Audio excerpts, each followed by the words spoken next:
I'll tell you something else honestly. Before I put my butt on the line, this country better show me it's worth it.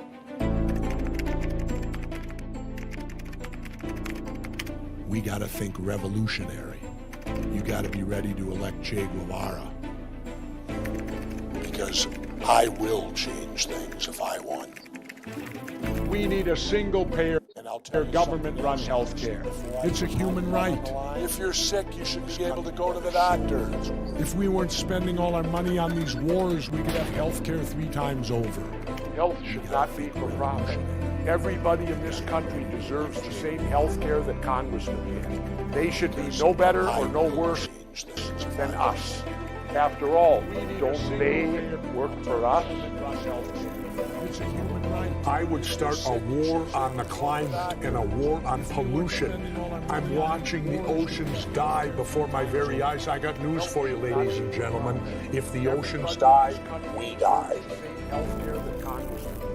The basic 4 years should be free, so we now pay from kindergarten through 4 years of college. We can do that if we get out of the wars. I'll support that. If we guarantee we get out of wars, the result will be free college. The state of our country today, we're in a mess.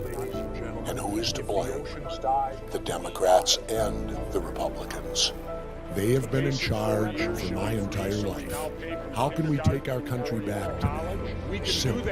Stop voting for Democrats and Republicans. We must, this election, elect an independent. Will you agree we're polarized? The worst we've been probably since the Civil War, I would imagine. Well, if you elect a Dem or Repub, the polarization is going to continue. The only way the country's going to get reunited is to elect an independent president. So then do you feel a need to do it in order to serve your country? I have that voice in the back of my head that says to me, if not you, then who? It's there.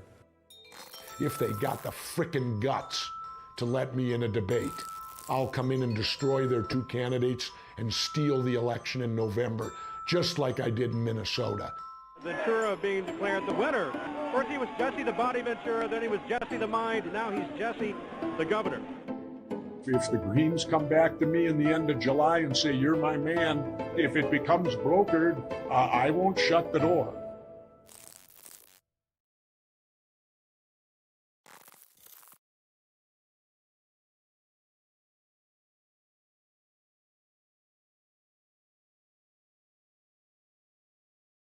Hello, everyone. Hello, hello, hello. Welcome, welcome. Make sure everyone can see. Thank you for joining. It was quick notice, I know, but this is the conversation that we need to have because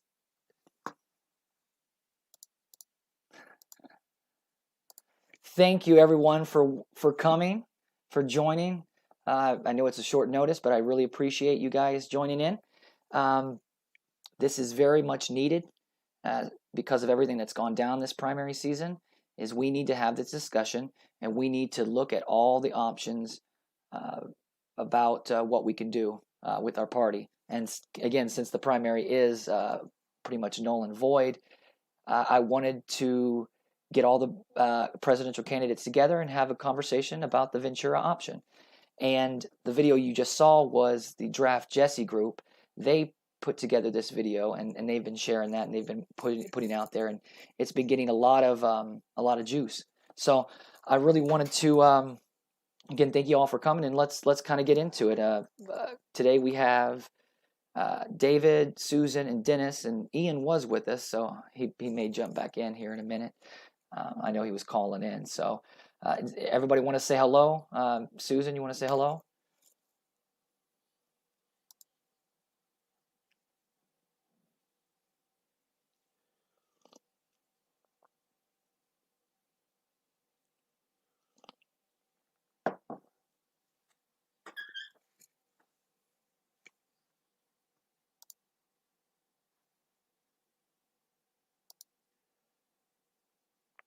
David, you want to say hello?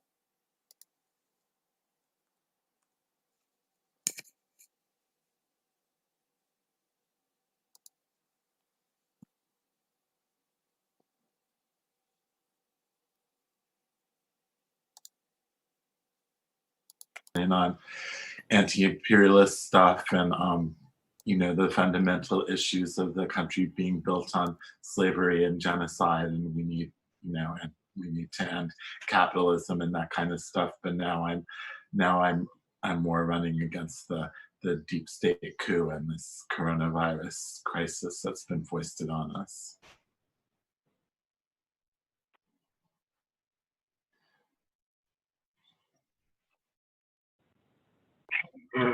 Sure, I'm Dennis Lambert, and I am a Green Party candidate for president.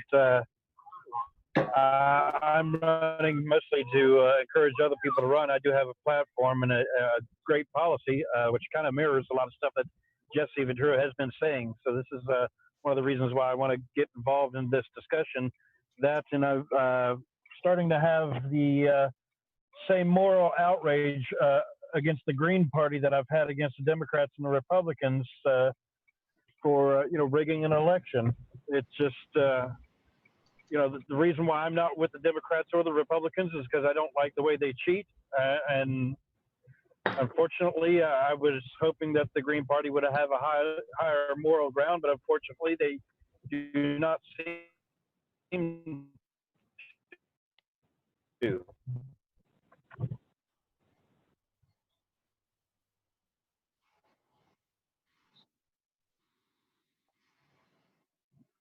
Yeah, hi, can you all hear me? Yes. Okay, great. Yeah, fantastic. Well, hi, everyone. I'm Ian Schlackman. For those of you that don't know, I was a former Green Party candidate for president. I dropped out and left the party in disgust due to the rigging that I'm sure we'll talk about and a lot of you people know about. I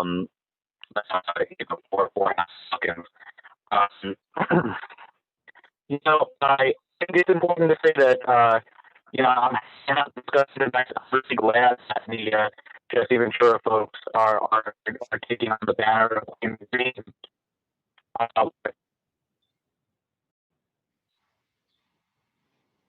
Maybe if he slows down.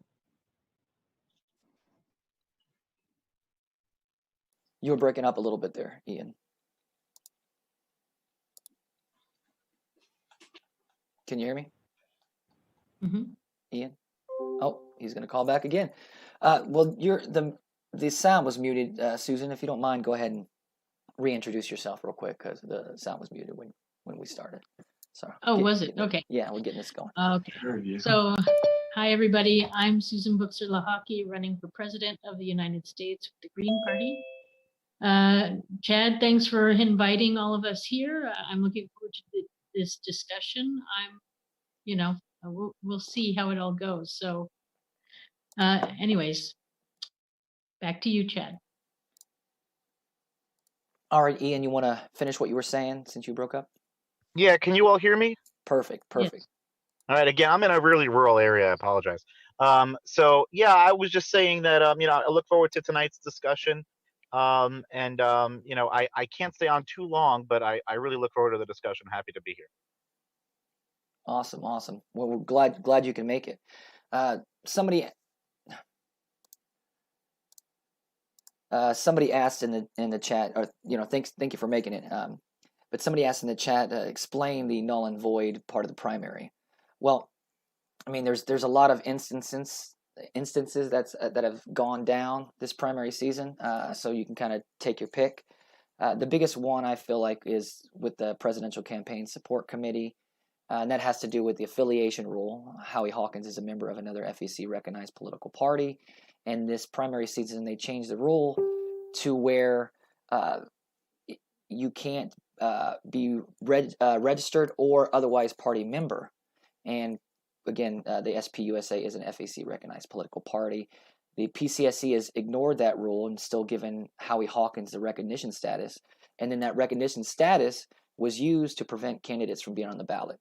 So this entire season has been pretty much washed because everybody didn't get the choices, nor did the candidates get their chance to really speak in front of the party, a real opportunity to debate. When you have all these people in official positions running Hawkins Campaign from their official positions, and manipulating the process. It's it's rigged.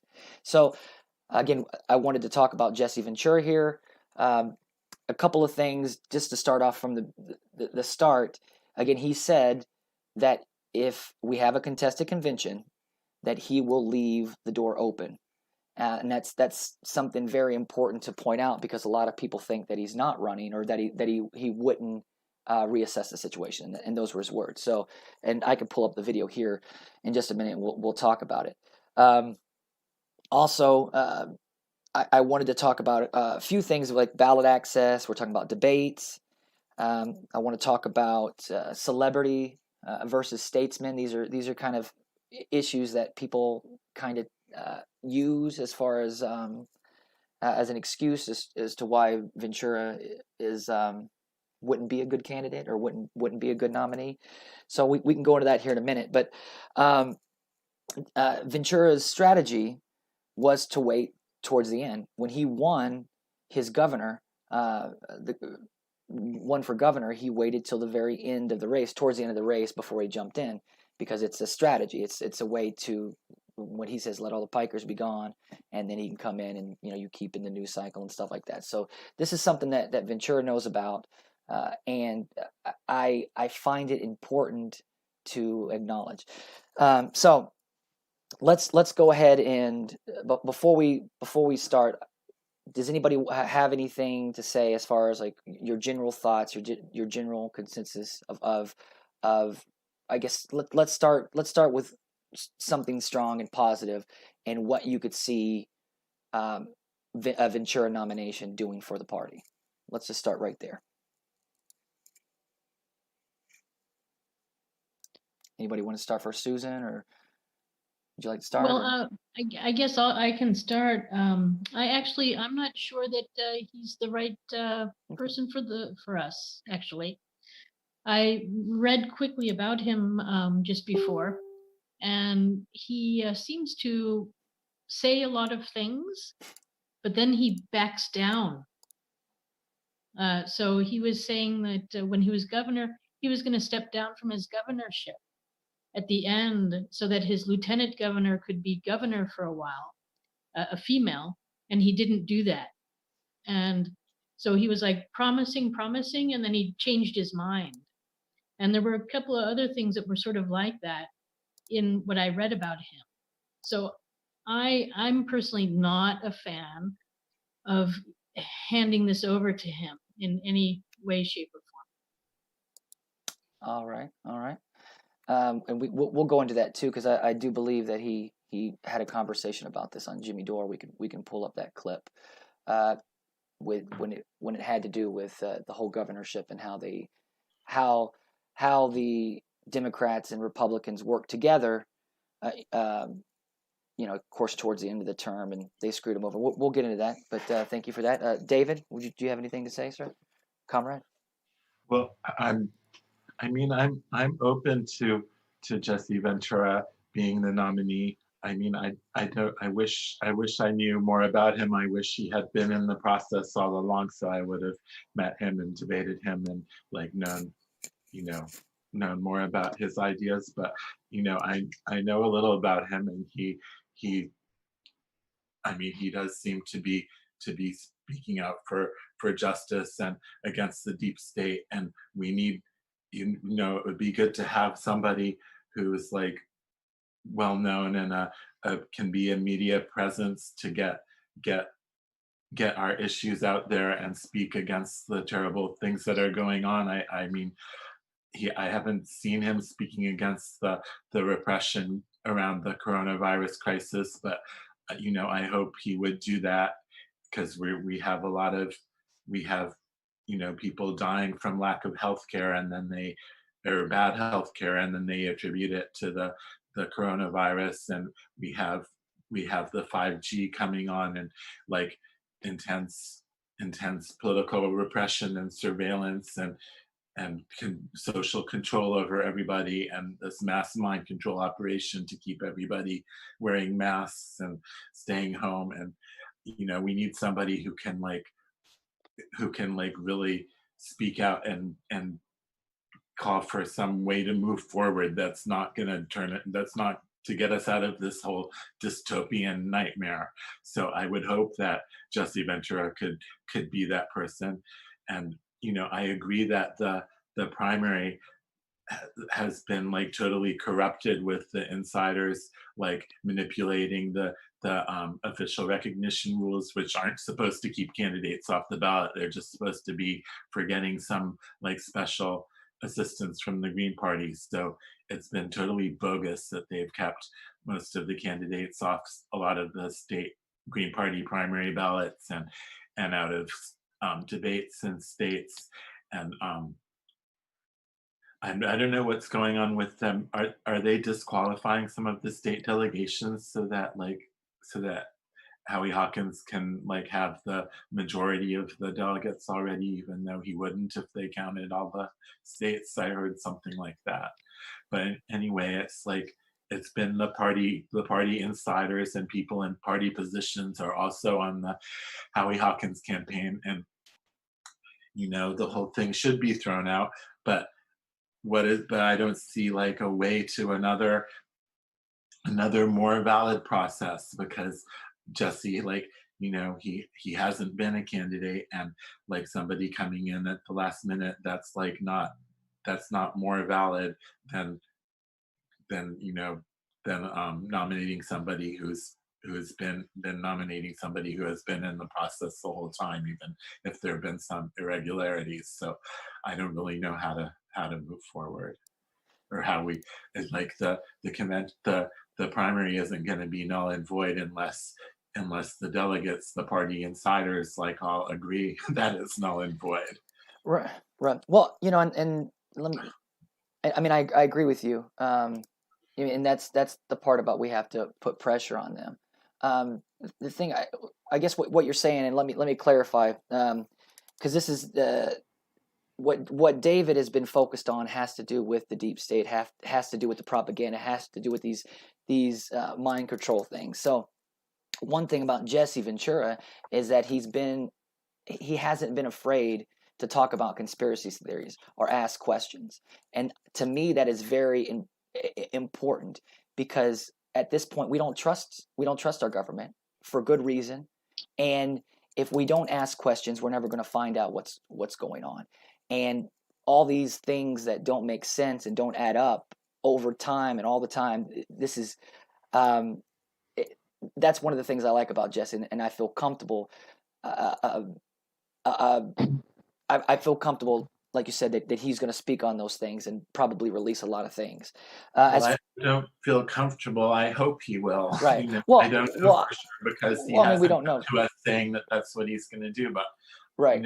Well, I mean, but see, here's the thing: is like Jesse Ventura has been running for 20 years. Like he's been running for a long time. He's been talking about this. Anytime he's interviewed, they always ask him if he's going to run for president. So he's got a lot of people that are just waiting for the word. And if you see people, like they could say he's always been talking about it, and that's a big running joke that he's been talking about it for so long. But this is the first time he's ever done an exploratory committee, and he did it with the Green Party. So I understand your point too about the process and him not being involved this whole time, and the appearance of what people feel because they put their time in. And again, that's why I wanted to have this conversation, is because he has put his time in general. He has been promoting the Green Party. He has been talking about this. And remember, in 2018, Howie Hawkins' campaign manager publicly discussed with Brendan Phillips, our ballot access coordinator, about loading up the PCSE in the event that Ventura was going to try to get the nomination. So this is started in 2018, when a group of us Greens actually were trying to draft Jesse then. And then to see how Andrea came in and added to the rules, and the rules that changed obviously was or otherwise party member. And I believe, I'm guessing that because of all the talking about people thinking he's a libertarian, for some reason I think that was the intention of trying to prevent in that way. Ian, would you like to speak on that, since I brought that up? I got a couple things I could add to the conversation here. And I don't have too much time, unfortunately, but I do want to make a couple points. So, one of the things that I think is really important for your viewers to understand is that the Green Party did not have what most people would think of as a primary. So yesterday, the Democrats had a primary in New York and they had a primary in Kentucky. And if you look at what happened in New York, especially, it's pretty clear how you actually go about to get a ballot, how you actually go about to register, how you actually go about to declare yourself a Democrat, and then walk into the voting booth or do a mail-in ballot.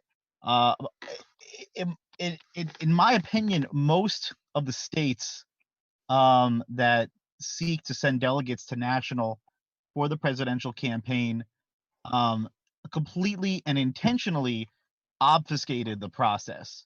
So, in other words, it wasn't incredibly easy to figure out when you can vote, who you can vote for, what are the requirements you have to be a voter in the Green Party. All of this additional work had to be done about a person to get in touch with your local Green Party chapter. Figure out how to get the ballot. Where is the ballot? What are the requirements? How long do you have to be registered to Green? Do you have to be a dues paying member? And I'm seeing a lot of people who are part of caucuses now starting to speak out that, dues in a party, I have no problem with the dues in a party, but I do have a problem if you're going to entitle someone to vote only when they pay a dues. That I think is a step too far. And that's what's happening with a lot of people who are in certain states. So, I mean, all these different problems along the way. And then on top of that, it was completely unclear who was even on the ballot. You look at ballots of the Democrats and you see every single name from where you heard back all the way back a year or two ago from every single candidate that was running. In addition to that, a couple candidates you didn't even know about. You look at the Green Party ballot, sometimes it's Dario and Howie, sometimes Jesse's on there, sometimes one of us are on there, and sometimes it's literally just Howie and none of the above. I mean, that's a shameful fraud of an election. You can't possibly tell me that is a well-run election right there. And what's shameful to me most of all is that Howie Hawkins considers himself one of the, serious activists of electoral reform in our country. But the Green Party has no intention to actually do an open primary. I mean, they did ranked choice voting on the one state that actually had just Howie on the ballot, and you could choose number one Howie and number two none of the above. I mean, that's pathetic. And if that's Green Party, if that's electoral reform, I don't want any part of it. So where is the Green Party having an open primary? That's what I say. I think that so let me just step back one more second too, because this is important for me to say. I'm a socialist. I'm an anti-imperialist. I'm an anti-colonialist, anti-capitalist, and I think that I'm not really one of these anti-deep state guys. I know that Jesse Ventura has a lot of clout in that community, and I think in this day and age, you're certainly hearing a lot of people on this call really expressing distrust in their government. I mean, for me, whenever capitalists are conspiring, there's a conspiracy afoot. That's how I view it. I don't really think we need to go much further than that into all this different technology stuff and stuff like that. That's just where I personally draw the line. But I think that Jesse Ventura could be a very interesting crossover candidate for those that are not, well, that those that had a lot of faith in that Trump would be this kind of outsider. And obviously he's not. Obviously he's establishment as it comes, especially with what's going on right now.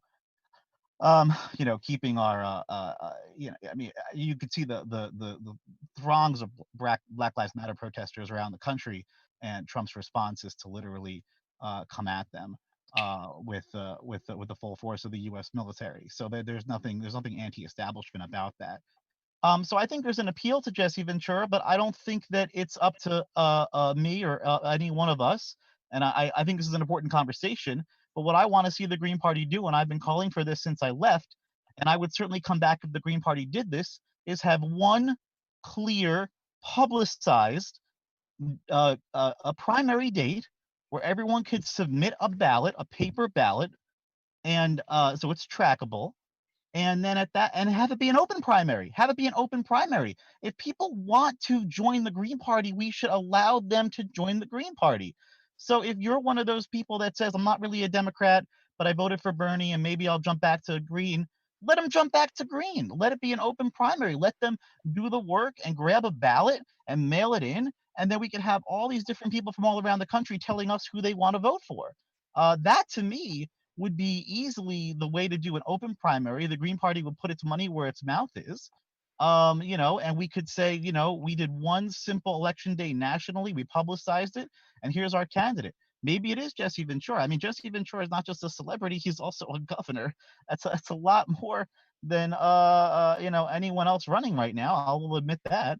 The only one that ran who actually won an election was Dario, as far as I understand it. So, I think that's important for people to have out there.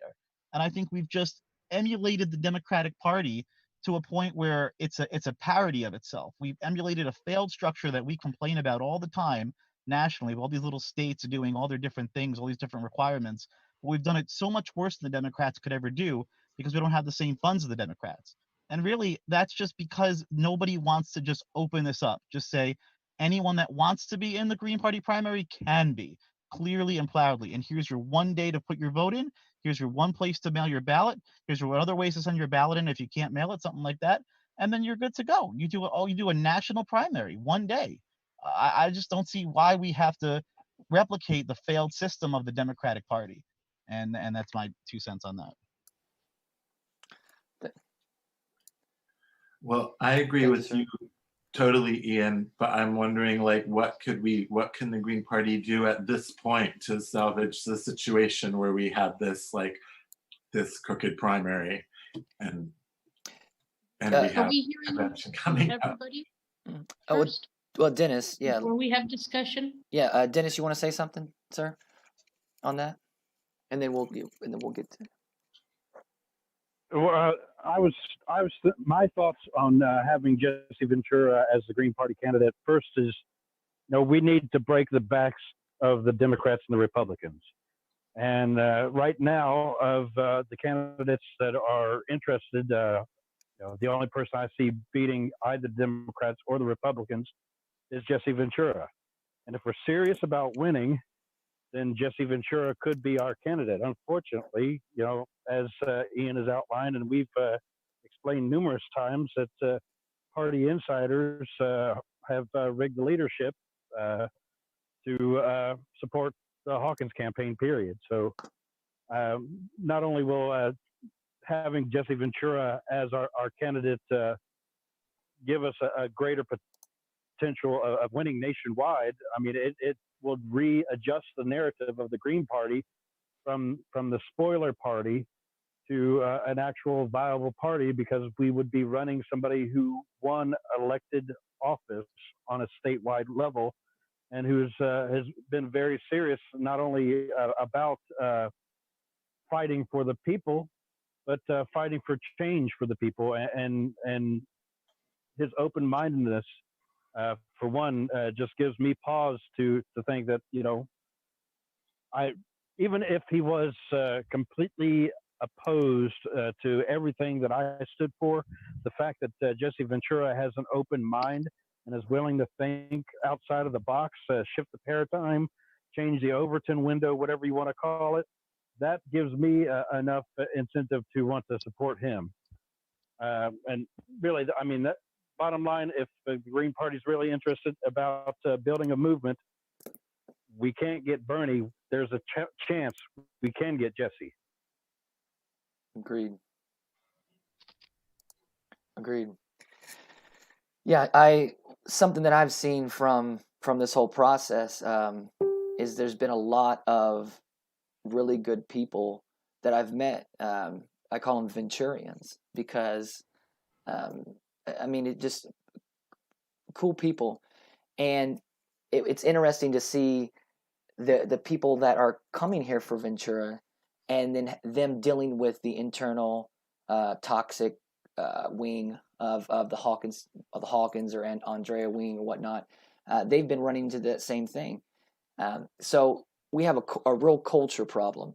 So when you say that this could set things straight, I believe that, because it gives us a real footing and a real culture to build off of. So I would agree with that. Did you want to say something, Susan? Yeah. So Jesse was governor of Minnesota, right? Yeah. And what state was George Floyd killed in? Minnesota. So Yeah, but why there's was been he not historic problems working? with the Minneapolis Police Department. Why was he not working on this issue of police brutality back then? He clearly missed an opportunity. Is this who we want as our Green Party presidential nominee? I'm sorry.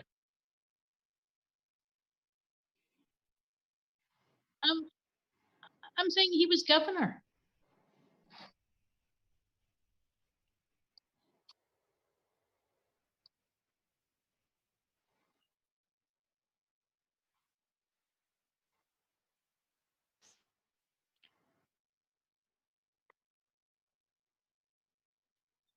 Police brutality is not something new.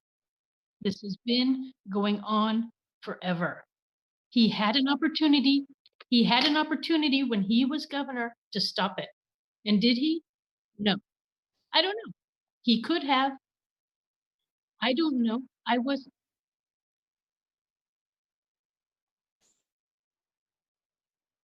I'm not. Oh, do you want to know my plan? Okay, my plan, Chad, you want to know what I want to do. Okay. So, to stop police brutality, we have the communities go through the police information, which they're doing apparently in Minnesota and Minneapolis. They're going through the things. They discovered a whole bunch of rape tests that were never processed. So this is not new, but anyways, they need to go through the community and decide which police officers should stay on duty currently and which ones should be relieved. Possibly some should be prosecuted. And this should go on in every state. And this should also be included with the mayors. They need to be included on this too. Then once that's done, we need to start training new people. We need longer training periods of time. My understanding is in some states, it's only 6 months training. I mean, this is just ridiculous.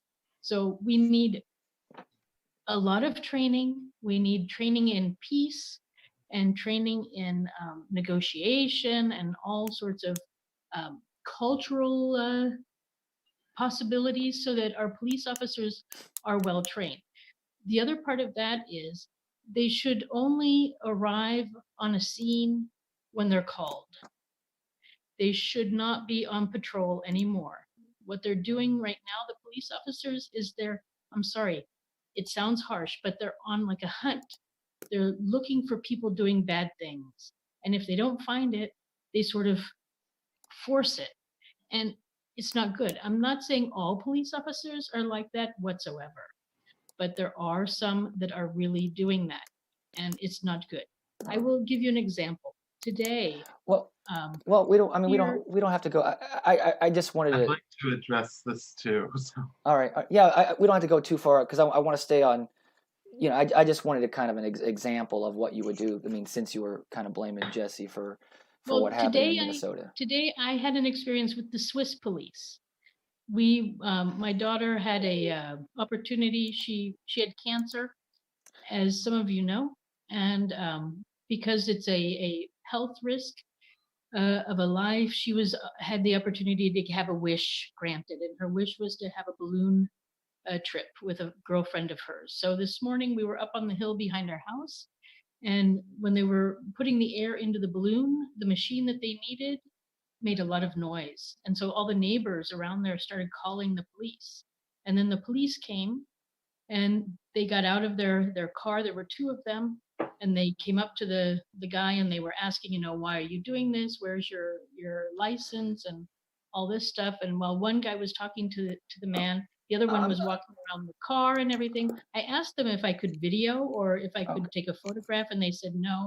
But they also weren't threatening. Okay. So there is a difference between police that are just called because of an issue or police that are on the hunt. I understand. Sorry. Well, I want to stay on The topic. issue is that the police are a colonial occupation force in the Black community, and we need to give reparations and like give the Black community the fair share of the resources that they deserve, because they slaved away to build this country, and they like deserve to be like at least as wealthy as the white people, and you know, and they deserve to have their own Black community control of the police in their community. The police shouldn't be sent in by white people. The people in the Black community should control the police.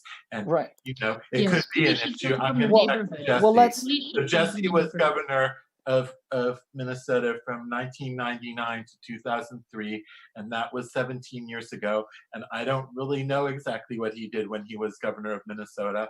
And I'm sure I know that police brutality and police like killing Black people has been an issue my whole life, and I'm 52. See? And so Thank you. So he should have done something, and I don't know exactly what he did, and I wish he were here to answer the question. Like, there we go.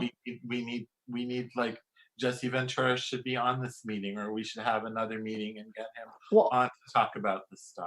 Well, which that's one of the reasons why I wanted to have this conversation is so we can go through and pick and really hear people's concerns and issues.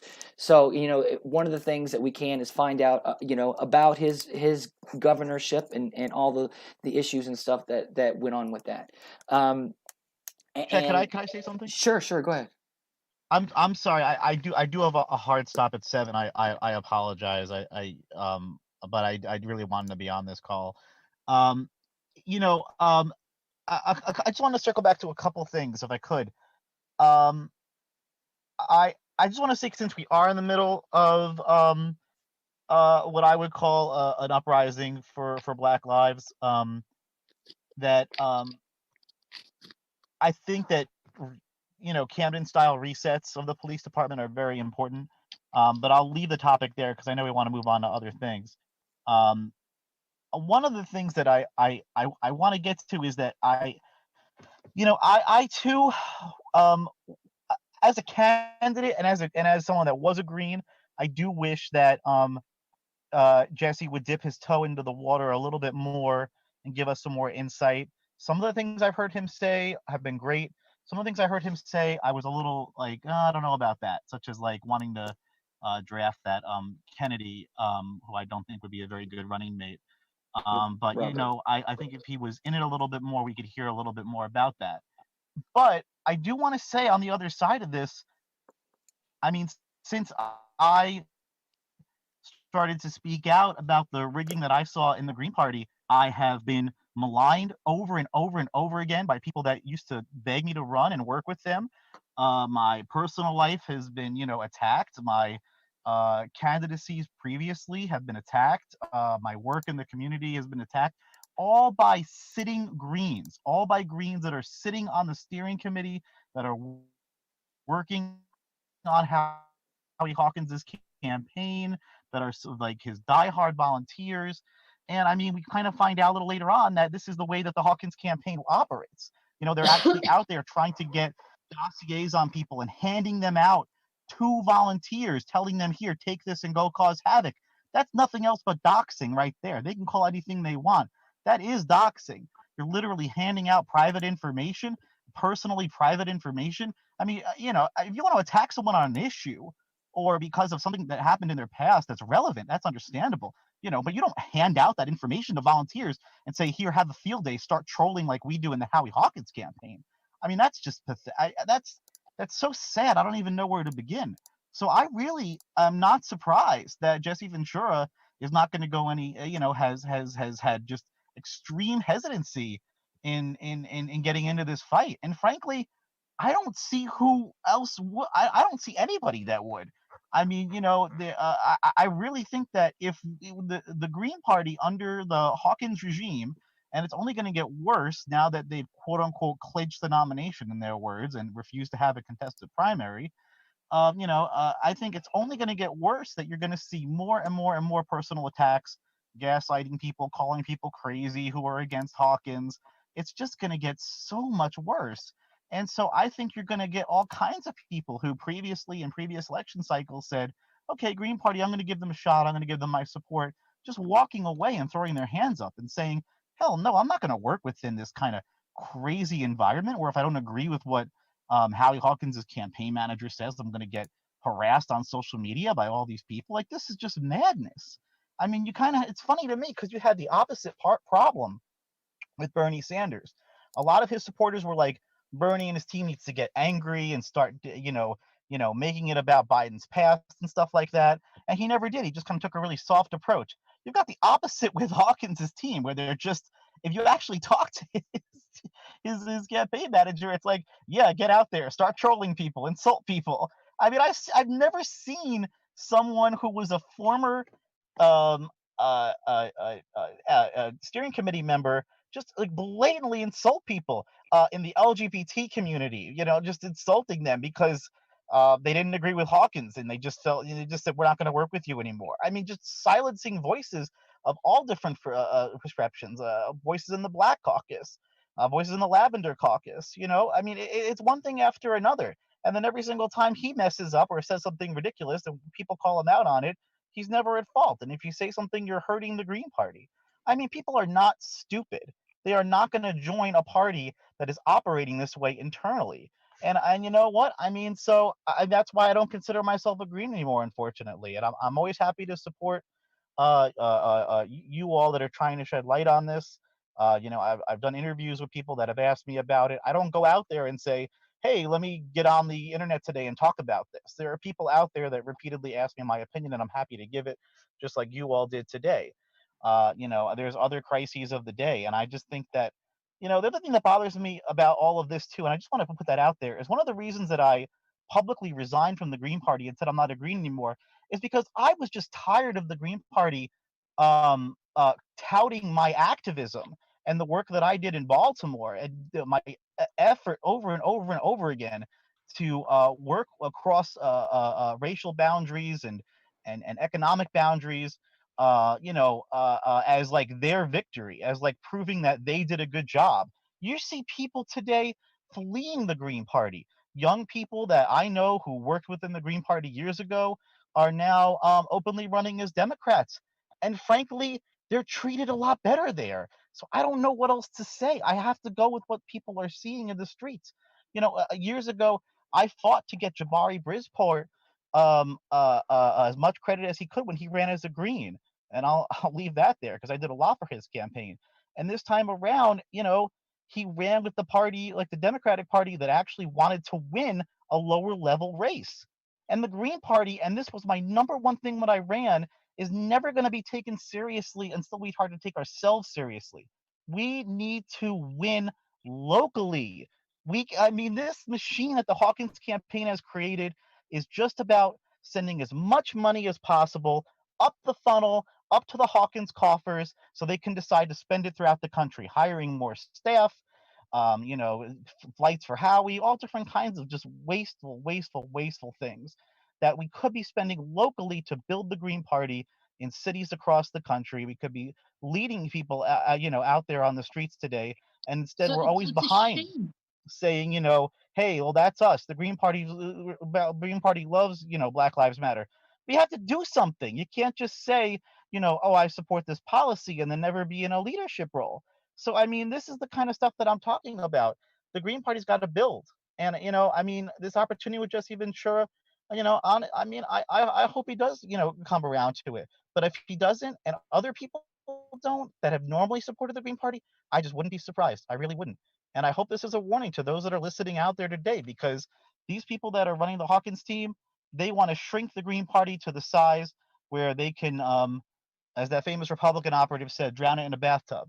Because that's their goal. Their goal is to make the Green Party so small that any opposition to their faction, they could instantly turn on them and get them kicked out of the party. That is their goal. Ian, they seem to have done that for you. They had, why are you out of the party? We need you. So, you kind of. As I said, I can't. Sorry. A lot of people in Baltimore rely on my activism. You know, I'm out there every day feeding people in Baltimore in the middle of the COVID-19 pandemic when the grocery stores shut down or run out of food. You know, I work with my mentor, Reverend Andy Chambers, to get people food. And they ask me every day, you know, what political party are you a part of? And I no longer tell them I'm a Green, because I don't want them to think that the Green Party is there to support them when they're not. Right. So, I mean, you know, that's a responsibility that I feel I have to my people here in Baltimore. And, you know, I wish that wasn't the case. I wish that the Green Party actually, you know, led at the local level. But with very few exceptions, we don't focus on local candidates, and it's an absolute shame. Well, and you know, that's what I'm Well, saying. maybe You we know, don't I have mean, enough I hope people. conversations like this can bring folks back into the party and maybe start to reform it. But you know, I can't do it, you know, myself. right. Well, I mean, you said it though. I mean, it's a fundraising thing. I mean, Hawkins only got 5,000 votes and some change across the nation, and they raised $200,000. It's mind blowing. Like you said, the wastefulness. And the other thing is our, you know, we're not promoting anything. And when you say that we are speaking out on things, or we're not promoting our down ballot candidates. The only candidate we're promoting is, you know, a candidate that's connected to Jill, connected to these insiders, and they've been using our party to promote, you know, and she's not even a Green, and she just now got her, you know, her endorsement or whatever by the party, but they've been sharing it for months and months. But did you have something, Dennis, to say? I'm sorry, y'all. I'm just gonna have to head out because it's 7 o'clock and I do have a hard stop. I do apologize, but I really appreciate all the work you guys are doing. And you know, anytime I can be of help, just let me know. Thank you, man. Really appreciate you coming out. All right, take care, y'all. Solidarity. Thank you, Ian Schlockman. Dennis, did you have something? Your hand was up. I have a couple short things. So I'm sorry Ian isn't still here. Like, I think Robert F. Kennedy Jr. would be a really good vice presidential candidate with Jesse, or I mean, Robert F. Kennedy Jr. does like a lot of good work, like against big corporations that are poisoning us with the toxic vaccines, especially. You know, and Monsanto and the GMOs, and you know, I think he's well known too. I think he would be a good candidate, or I think Cynthia McKinney would be a very good vice presidential candidate with Jesse. I've seen Cynthia post saying that she would consider doing that, but you know, what we need is for Jesse to, like, you know, be here like saying this stuff. Like, it's only like a couple weeks till the convention. Like, he needs to do like some campaigning for it, and he's not. He's just saying, well, if we chose him, and then he would do it, and that's not enough. He needs to do some campaigning, and it's sort of too late, but even a little campaigning now would be helpful, and you know, could make it possible. Right. I feel it's similar to in 2004 when Ralph Nader like wanted the Green Party endorsement, and he didn't campaign for the nomination or come to the convention or anything. And the big problem I see, though, is that this convention is going to be online, and the party insiders are going to have total 100% control over who gets screen time at the national convention, and they're charging $100. They're like, anybody who won't pay $100, they're not even going to let, you know, get a second of screen time or even like see what's going on. So I don't know how to fight that. Dennis? Just you know, I don't echo a lot of Ian is saying. You're breaking was probably more disappointed. There you What's that? go. There you go. You were breaking up for a second, but go ahead. We can hear you now. Okay. Well, I just say I think more than Ian, I was disappointed when he dropped out of the race. I mean, I saw Ian run for office in 2018 and got a whiff of him in 2016. So, I mean, I really, saw Ian as a potential future for our party, and to see them kick him out, especially when he was echoing a lot of what I'm saying. You know, I'm telling people to run for every race every time, and he's talking about down ballot, and that's what we're essentially talking about the same thing, is that we need to actually build political power. And unfortunately, the Green Party doesn't see it this way, that they're only supporting the insiders and the people that they prefer. And it just doesn't seem, to jibe with the 10 key values. And it also doesn't seem to actually develop any political party or power for the party. And it just seems like, we're tokens.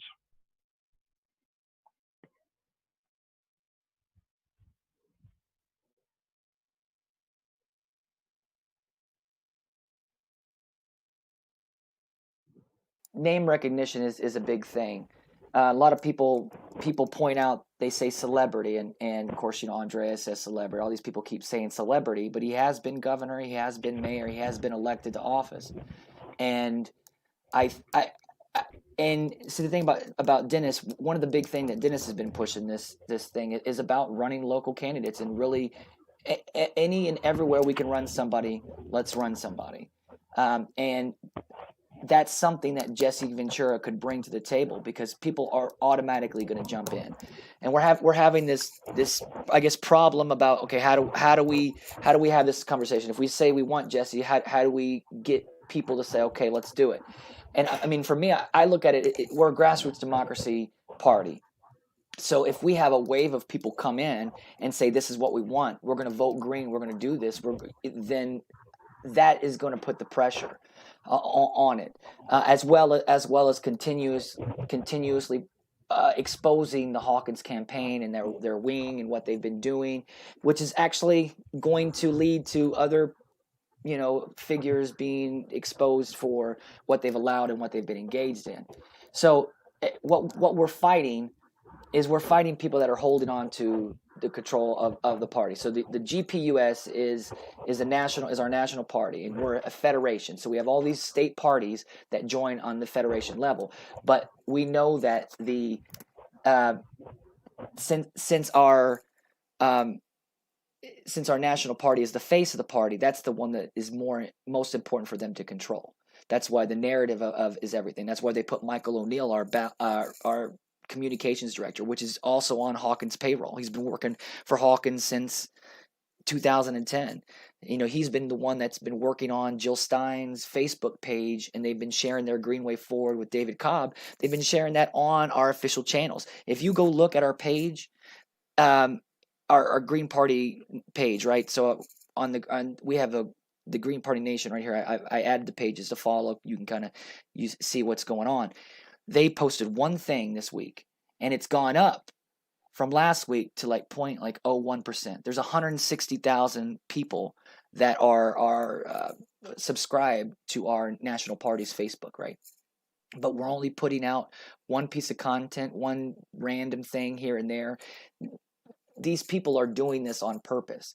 And what I've seen in where we're at is the best thing to do is just to keep going at them, because the narrative is everything. And I put it like this: the same thing that's happening within the Green Party is the problem that's happened with the establishment. It's the same thing. It's just on a smaller level. So if we can't do this in the Green Party, then I don't know how we're supposed to be able to do this, on a large level, because it's corruption. And what we're seeing is this groupthink, where people just get in line and do what they're told, and they listen to these accolades and these puffed up things that supposedly Hawkins done. And Hawkins not even the founder of the Green Party, by the way. He's not.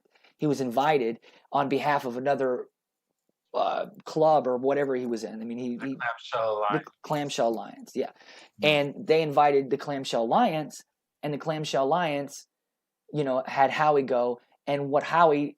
And he just said this in an interview 2 weeks ago. He said, what I brought to that is that we can't build a political party out of a presidential campaign, out of a presidential race. But I look at it different because it's the face of the party. And that's what Jesse Ventura was talking about too on the Primo Nutmeg interview. He said, I will be the face of the party. I will be the face of the party. And he knows that. The importance of how to get attention. I mean, he's a master. Yeah, he was in wrestling. Of course, he knows how to get attention. So he's an artist. Yeah. It's BS. Okay. What's BS? What's BS? Because he was a professional athlete. Professional wrestling is not. I mean, the stuff that they show on TV, what he was doing, is acting. Of course, celebrity figures into it. Right.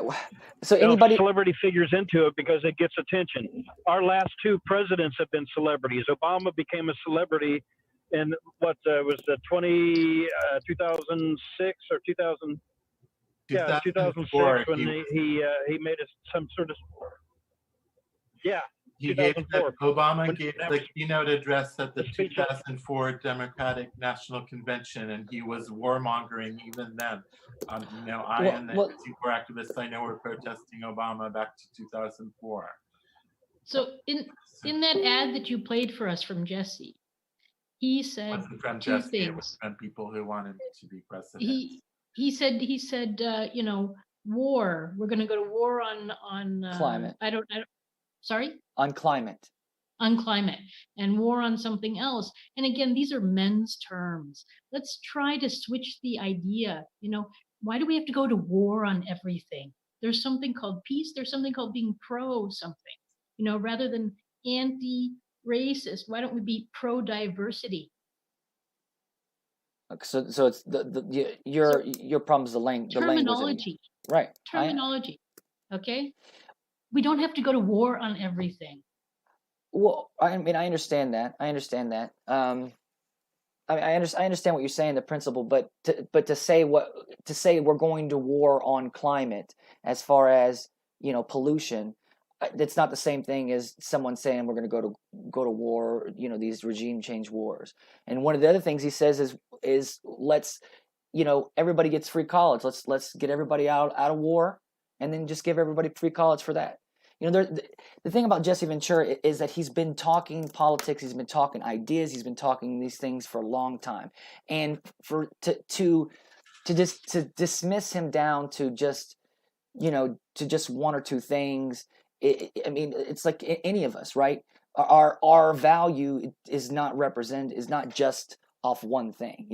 We're individuals, we're people, but of course Ventura, he's got a long reputation of speaking out against injustice, speaking out against the government. That's what the world according to Jesse. But what about doing? Where's the doing part? We can all talk about things, but talking doesn't get things done. So you don't think that sure he accomplished something. Yeah, he opened up the trade with Cuba. He went there, met with Castro. He opened up something there. So the point is talking and giving people information, and this is something here. It's important. You're supposed to talk. You're supposed to educate people. That's the whole thing about media, news, and part of it is analyzing the information given. And that's our problem, is that people don't know how to look at the information, analyze it. That's why you got Howie Hawkins is a Russiagator, because it's all in the Mueller report. You've fallen into this structure of like, let's believe everything that the establishment tells us, and let's just run with it and not ask questions. So that's the other thing, is when you do a show, when you focus your energy on all these different things and calling them out and analyzing them and having experts come on and people, that's not just someone talking about it. He is actually doing something, because he's got a show. He's had plenty of shows talking about this, and he's, like I said, he's been a governor, he's been a mayor, he's been he actually tried to unionize WWF, and I believe it was Hulk Hogan that ratted him out. And with this whole thing, whatnot. So Jesse's got a long time of doing some crazy things. He was part of the motorcycle club, the Mongols, you know, a Navy SEAL or the underwater demolition. You have something to say, Dennis? I'm going to have to get off here soon.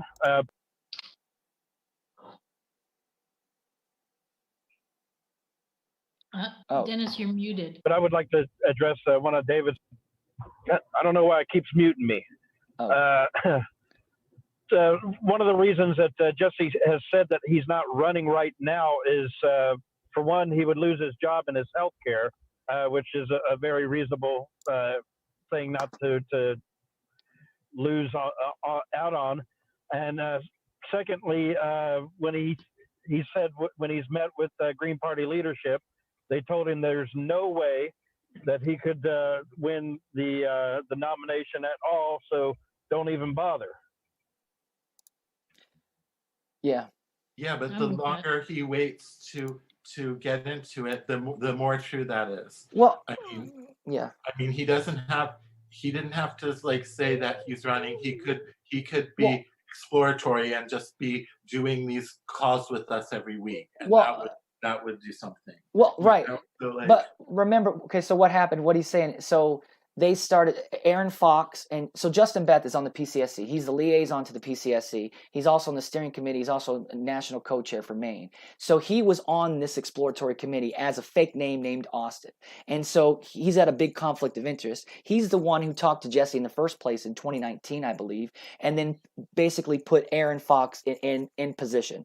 So what Aaron Fox and well, first of all, you had Justin in his ear this whole time, sabotaging things, and they lied to Jesse about what the step is. First of all, well, because of the PCSC, right? You got him on this exploratory committee against this conflict of interest, telling Jesse what he could do or the path, which is not true.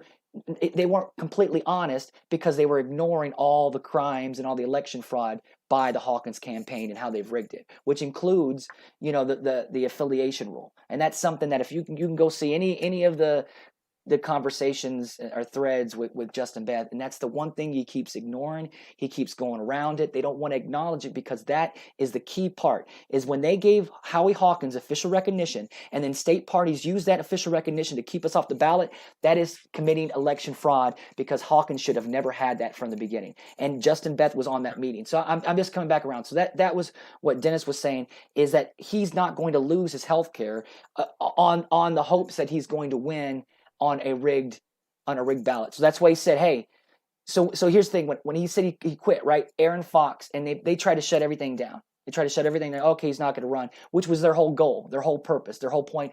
Let's go and try to galvanize some Jesse Ventura people, get some email lists, get some things. Oh, sorry, it's too late. You waited too long. And then what happened is that when he did his press conference, the one that Aaron Fox did a shitty ass video recording which he should never, ever, ever, ever be anybody's campaign manager. Anybody that makes Aaron Fox their campaign manager, the guy doesn't even know how to run a camera. So what happens, they try to shut it down there. And then Jesse, in that same interview, actually, that we didn't get it from Aaron Fox's thing. We got it from another publication that was there. He said, if the Greens want me, I'll keep the door open. If it's brokered and they want me as their guy come the convention, then I'm going to keep my options open, which is basically saying, hey, I'm not going to waste my time. I'm not going to lose my health care for my family on a rigged primary where you've got these saboteurs and these corrupt people trying to be in my ear, just sabotaging me. I mean, they even went and emailed to get people off the ballot, in Oregon and stuff like that. So the point is, where we're at is Jesse has enough delegates to speak at the convention. So he even without him having official recognition, even without him being a candidate. Can you explain that, Chad? I heard Ian say that Jesse was on the ballot and on the Green Party ballot in some states. Yeah, Jesse, he was written in.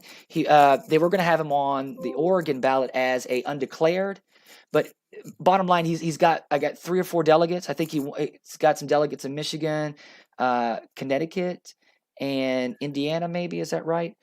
So do we know that they're going to let all the candidates who have delegates speak at the convention, or we don't even know that? I'm concerned they're going to try to to freeze, Suriname and the other candidates out. And that's. Well, I have one delegate, so I get to talk. Well, I mean, we don't. So. I hope we all get to talk. But you made the point there that they're trying to charge $100 just for people to go join this Zoom call. And that there's the thing is, I tried to get a copy of the budget because I want to see the exact budget. Where is every damn dollar going to? So, anyways, let me get back to my point. My point is that Jesse Ventura, what he said was like, hey, I'm open to the nomination, but I'm not going to go through this process like this, and which is fine. He's put himself out there enough in his career that we know what he's about, we know what he can do, and we know, obviously we're seeing what kind of energy he can bring into the party. So that his reputation speaks for itself. That's why I wanted to have this conversation so that we could really kind of at least get the ball rolling. You guys want to hear from Jesse? Maybe we can work something out. Maybe this can actually get the ball rolling with independent media to have the conversation. Because the big deal is to apply pressure. So Jesse's got delegates, which goes to show that you do not need official recognition in order to get delegates. You do not need official recognition to win. That's true. That's the whole point is what that's shown. And you could see how they've used that again to try and dismiss candidates' value and try to, and I assume that's what Hawkins, or I'm sorry, that's what Justin Beth was saying. And I mean, these guys, Justin Beth is a snake. Justin Beth is a snake. I just want everybody to hear me, and when I say that, say it loud and clear. Justin Beth is Austin, and he's a snake. And that's very, very important for everyone to hear. Because as soon as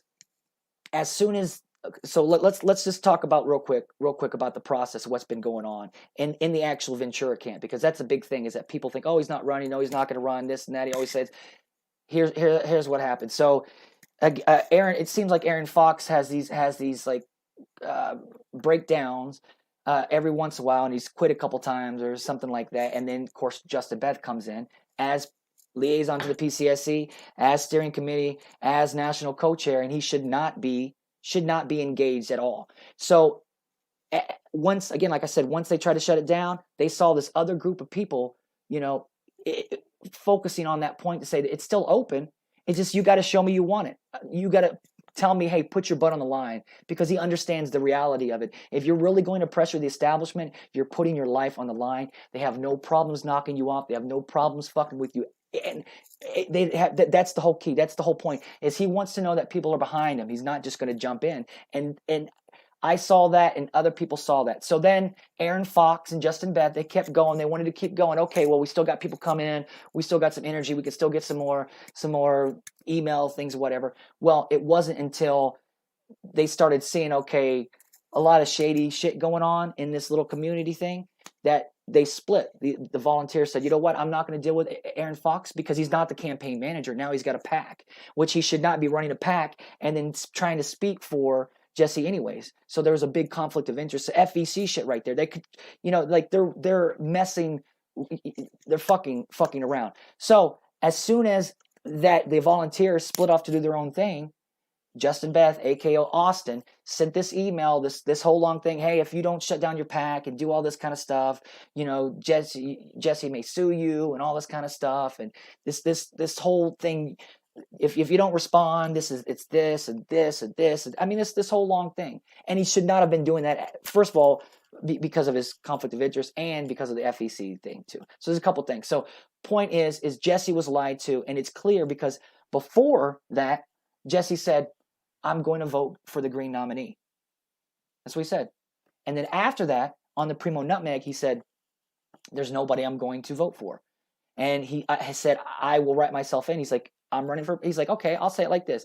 Sure, I'm running for president. If you guys write me in, and I win, I'll do the job. I guess I have to do the job, don't I? So there's a lot of little hints, a lot of little things that saying, hey, I will fucking do this if you come hard and come correct. And that's the thing that I'm seeing. It's not about these insiders. It's the fucking 100 people, these cowards, these longtime Greens, or not even all longtime Greens. It's the hustle of politics. That's what they want. They want to make sure that they direct money through their organizations, and they use the party's status and stuff like that to qualify and legitimize what they're doing and stuff. So bottom line is that if we do this, if we bring a wave of people, they can't say shit. They're going to hurt themselves more, which means it says their whole. And first of all, Hawkins is done. He's done anything that he thinks he's built with his name is gone. It's done, and he may not realize that. But Andrea has for rewarding Andrea for the corruption and election fraud and all that. It's just blows my mind. Go ahead. Ibrahim sent a statement from him to our Facebook message chat, and he would like you to read it. Okay, I can do that. All right, so Ibrahim Taher, and he's running in Oregon. Okay, he's so the Green Party nominee for U.S. Senate in Oregon. Awesome. Chad and I both endorsed him. Cool cat, articulate, smart, philosophy major, on point. Okay, so this is what he had to say. So the idea of Jesse Ventura unveils the type of leadership our presidential candidates possess. It is not a hidden truth that the Green Party is not having or going to have momentum this election cycle. The progressive movement media has expressed their opinions about the current presidential candidates, and it is not by any measure promising to the Greens. As a candidate myself, this is Ibrahim, I understand what it means to work towards the ultimate goal. That is being able to make a change. I cannot claim to be honest about my goals if I become an obstacle to them. If reform, fixing the country, and straightening the party is what motivates me to run, then that should be reflected in my decisions as a leader. There is no doubt that having Jesse Ventura as a party nominee will shift dramatically. It would change the course of politics in the country. Yeah. If I were in the front runner of the party and Ventura Option was suggested, I would have been the first person to insist on it because I am running to achieve things, not to build a reputation or check another personal achievement. Jesse's positions are very well known and his attraction is very well established. I am still trying to figure out why our presidential candidates have not invited him to the ticket yet. So thank you, Ibrahim. I mean, and he's not bringing anything new. Who? Jesse. And like I said, he didn't do anything about the police corruption that's going on. So we don't know that he didn't do anything. I mean, it might have been worse if he hadn't been governor. We don't know. Okay. I mean, first of all, we have to realize that when you're a governor, when you're president, there are limits to the things that you can do because there are people that are already. I mean, look at the Green Party. I mean, you have all these people in these positions that fuck with you, and it doesn't matter what position you have or whatnot. Is that they have control of certain things. So that's not.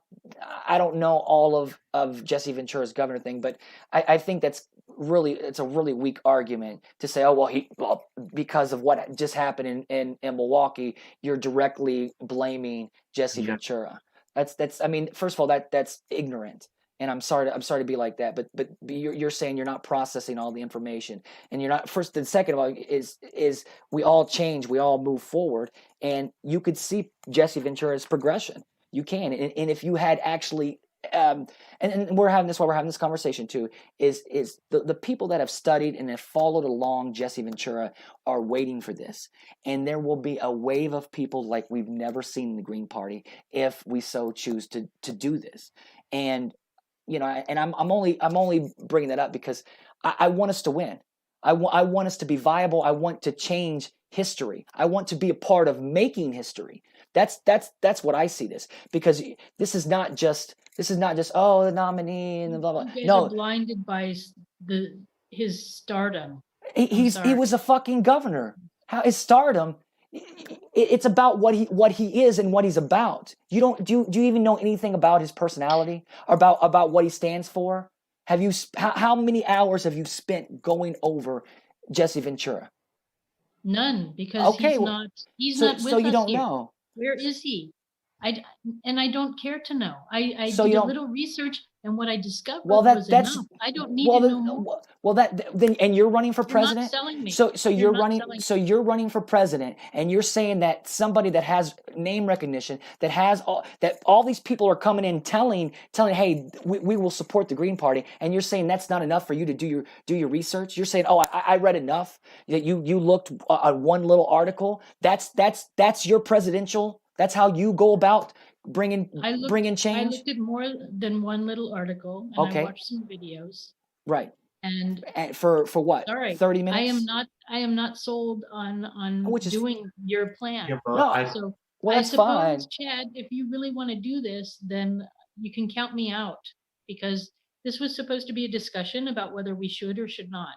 So I'm recommending we do not. Well, So what would you like to happen, Susan? Who do you think the Green Party should nominate?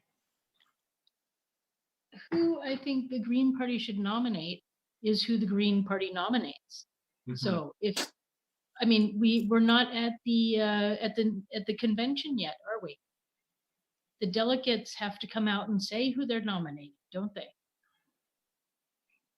Yeah. Well, I mean, but there's a lot more going on than just, the delegates come out and say. There's a lot of things going on. First of all, the delegates that are being put in are pretty much, hand-picked, hand-selected to give what they want. So that doesn't really matter anyways. And the primary's the primary's been rigged, so we weren't on ballots. So that means that votes, it's just like the establishment. Like if you only give two choices, then you're going to pick one of the two choices, and that's what they did. It's the same thing. It's no different. So it's a void primary. That's the point. Is that when we get to the convention, I want to have something going. You're not bringing in a wave of people at all. How do you know? Where are they at?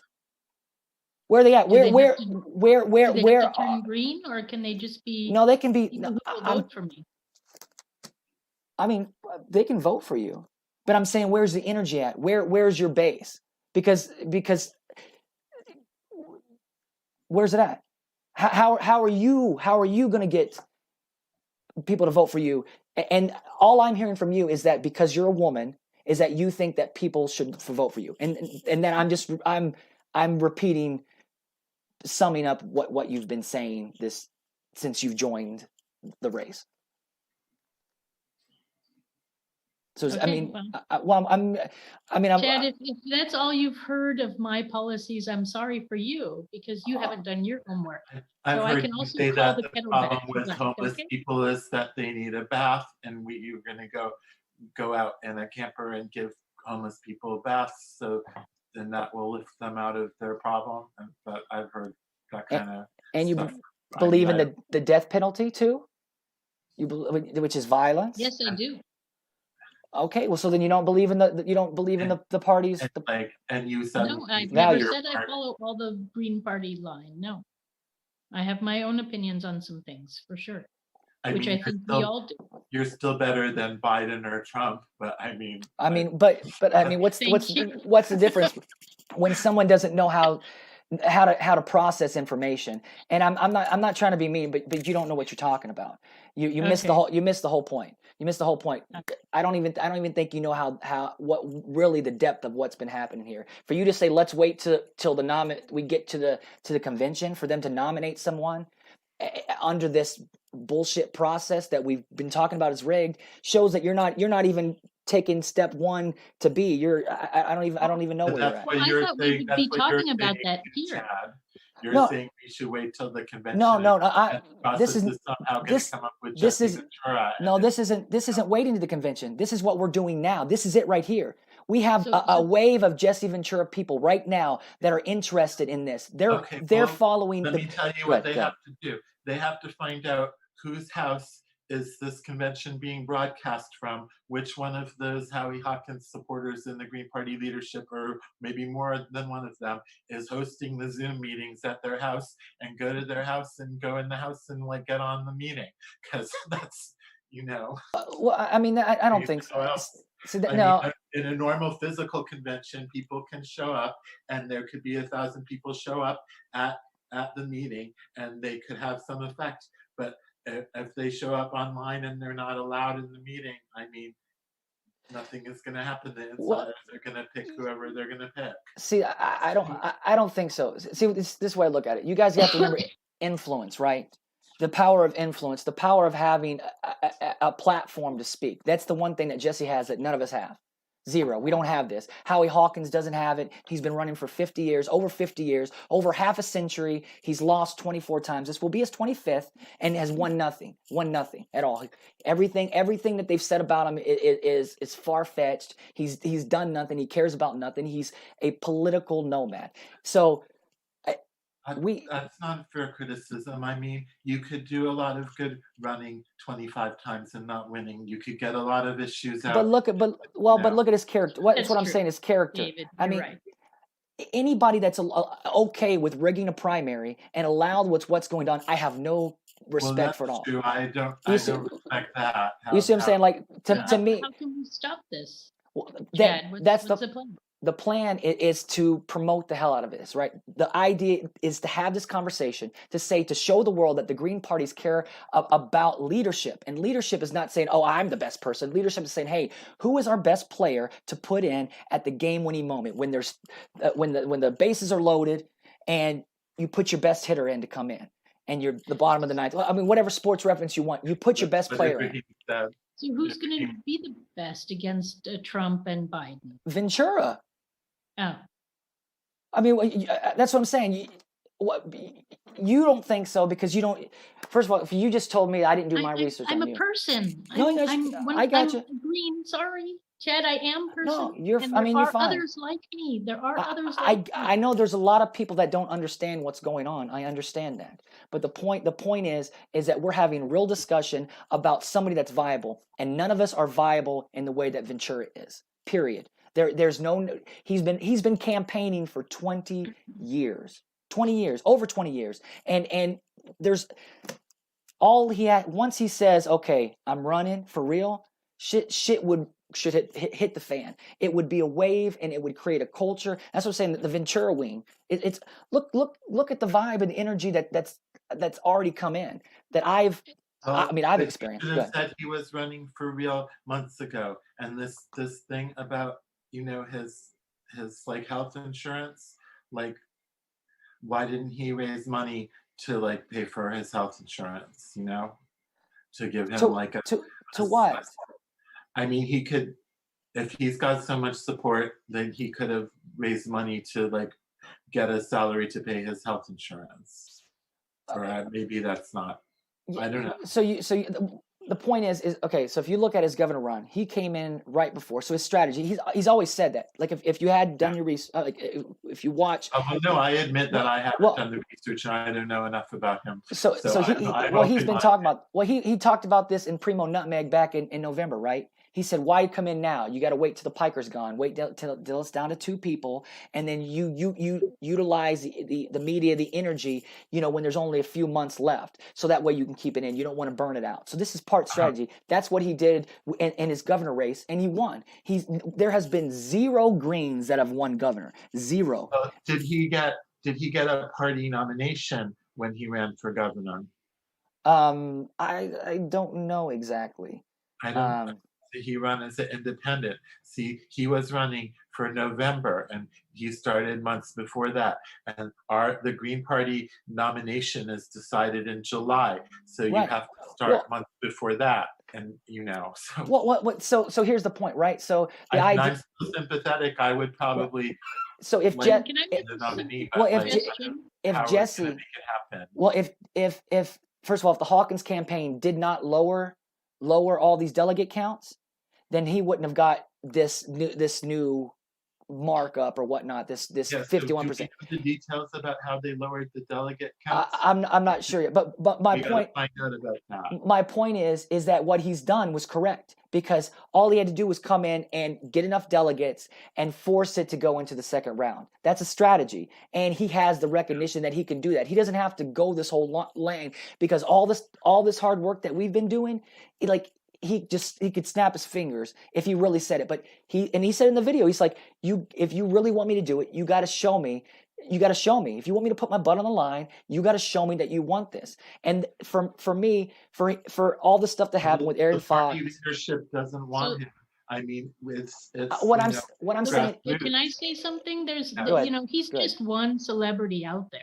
If we're looking He's a for a celebrity to bring attention to the Green Party, we can pick celebrity. somebody See, you who keep is saying more in celebrity. line. You keep saying Let me celebrity. finish, Chad. Let me finish. So we can find somebody who is more in line with the Green Party platform. Why is he? Why do you And say he's then- not in line with the Green Party platform? You don't even know anything about him. Remember, he joined the Green Party. He's a Green Party member. That's fine. He can be a Green Party person. That's fine. But So but we what you can said, find- what you we said, can there is find nobody. A celebrity who has been doing something.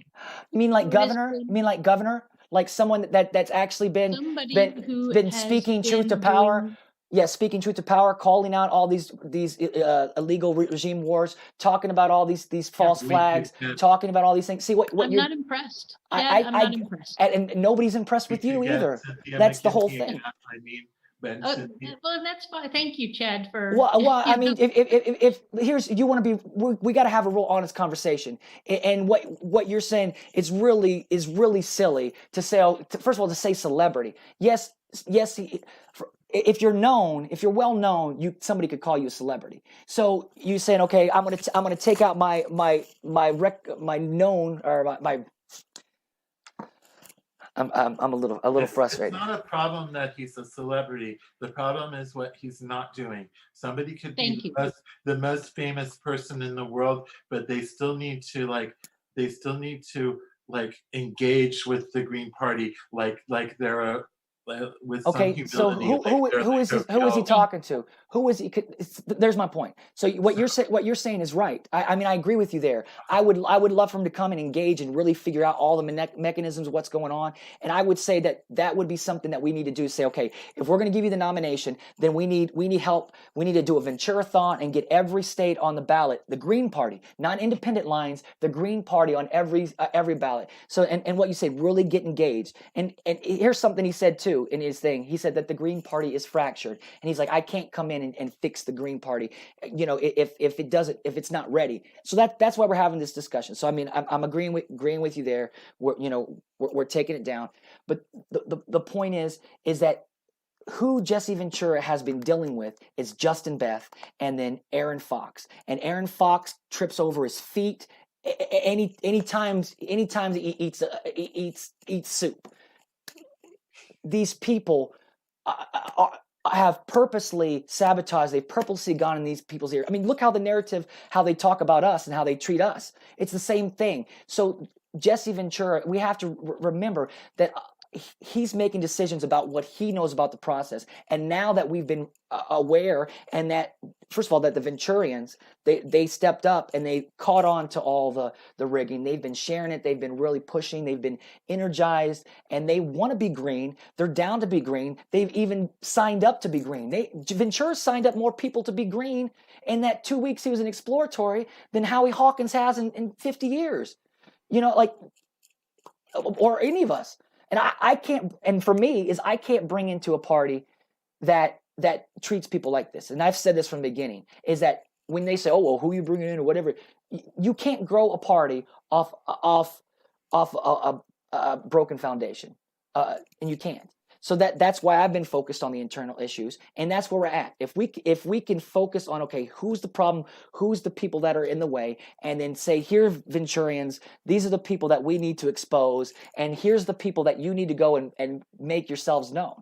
Because if Jimmy Dore and all these independent people catch on to say, hey, here's a couple of Green Party candidates, they're really, really about this. Let's fucking win this election. Let's fucking go hard. Let's fucking try. Let's really do it. Let's get 15%. I mean, not even 15. Let's fucking win. Jesse doesn't want to run. He doesn't want to run just to get 15%. He wants to run to win. And he says, I'm not a politician. I'm a statesman. There's so many. They have rigged voting machines. No, for sure. Not even have like an actual election this year. And they're gonna. I mean, the people in charge of the United States are gonna select whoever they want. But right. I still hear you. Right. It would be good to have somebody who has the popular vote. Well, and he knows how to work. I mean, this is his game. Like, I mean, first of all, he's a shit talker. Everything that Trump learned, he learned from Ventura. You know what I mean? Like, Well, I think that's a little bit the point, Chad, is we already have Jesse Ventura in Trump. So I don't see how I'm talking about the Trump. strategy. The strategy of There's no strategy. It's not going to work. It's a waste of time. You need a different celebrity, or you need to pick one of us. Because why? Because he talked to Trump, because he's identical. It's the same person. He's identical to Trump? For real? Yeah. Better than Trump. Come on. He's identical to Trump? You haven't done your research. He's not bringing anything. You're not bringing anything. When you say that, you're not bringing anything new. When you say that, it shows how ignorant you are. And I'm sorry, but you are completely off base. And so for what you new? What new things? Obviously, you're his. You're working for his campaign. So what new things is he bringing? I'm sorry, I'm running for the nomination. I'm saying I'm a leader, and I'm saying I'm not an idiot enough to say, oh, I can do better than Jesse Ventura. Somebody that I've been paying attention to, that I've went through and researched and talked to people about, is I'm not a fool. I'm not a fool. I can be honest and be there is no way that you would get the same kind of a juice that Jesse Ventura. There is zero, and that's being honest. Zero, even with the party resources. Now I had my plans what I can do with the party resources, and I could do something. But the point is I'm not Jesse Ventura. I haven't created this long reputation where as soon as I put my name in, motherfuckers will jump and be at it. I mean, right now we're having the most people view and look at our stuff like this entire primary. Just because we're talking about Jesse Ventura.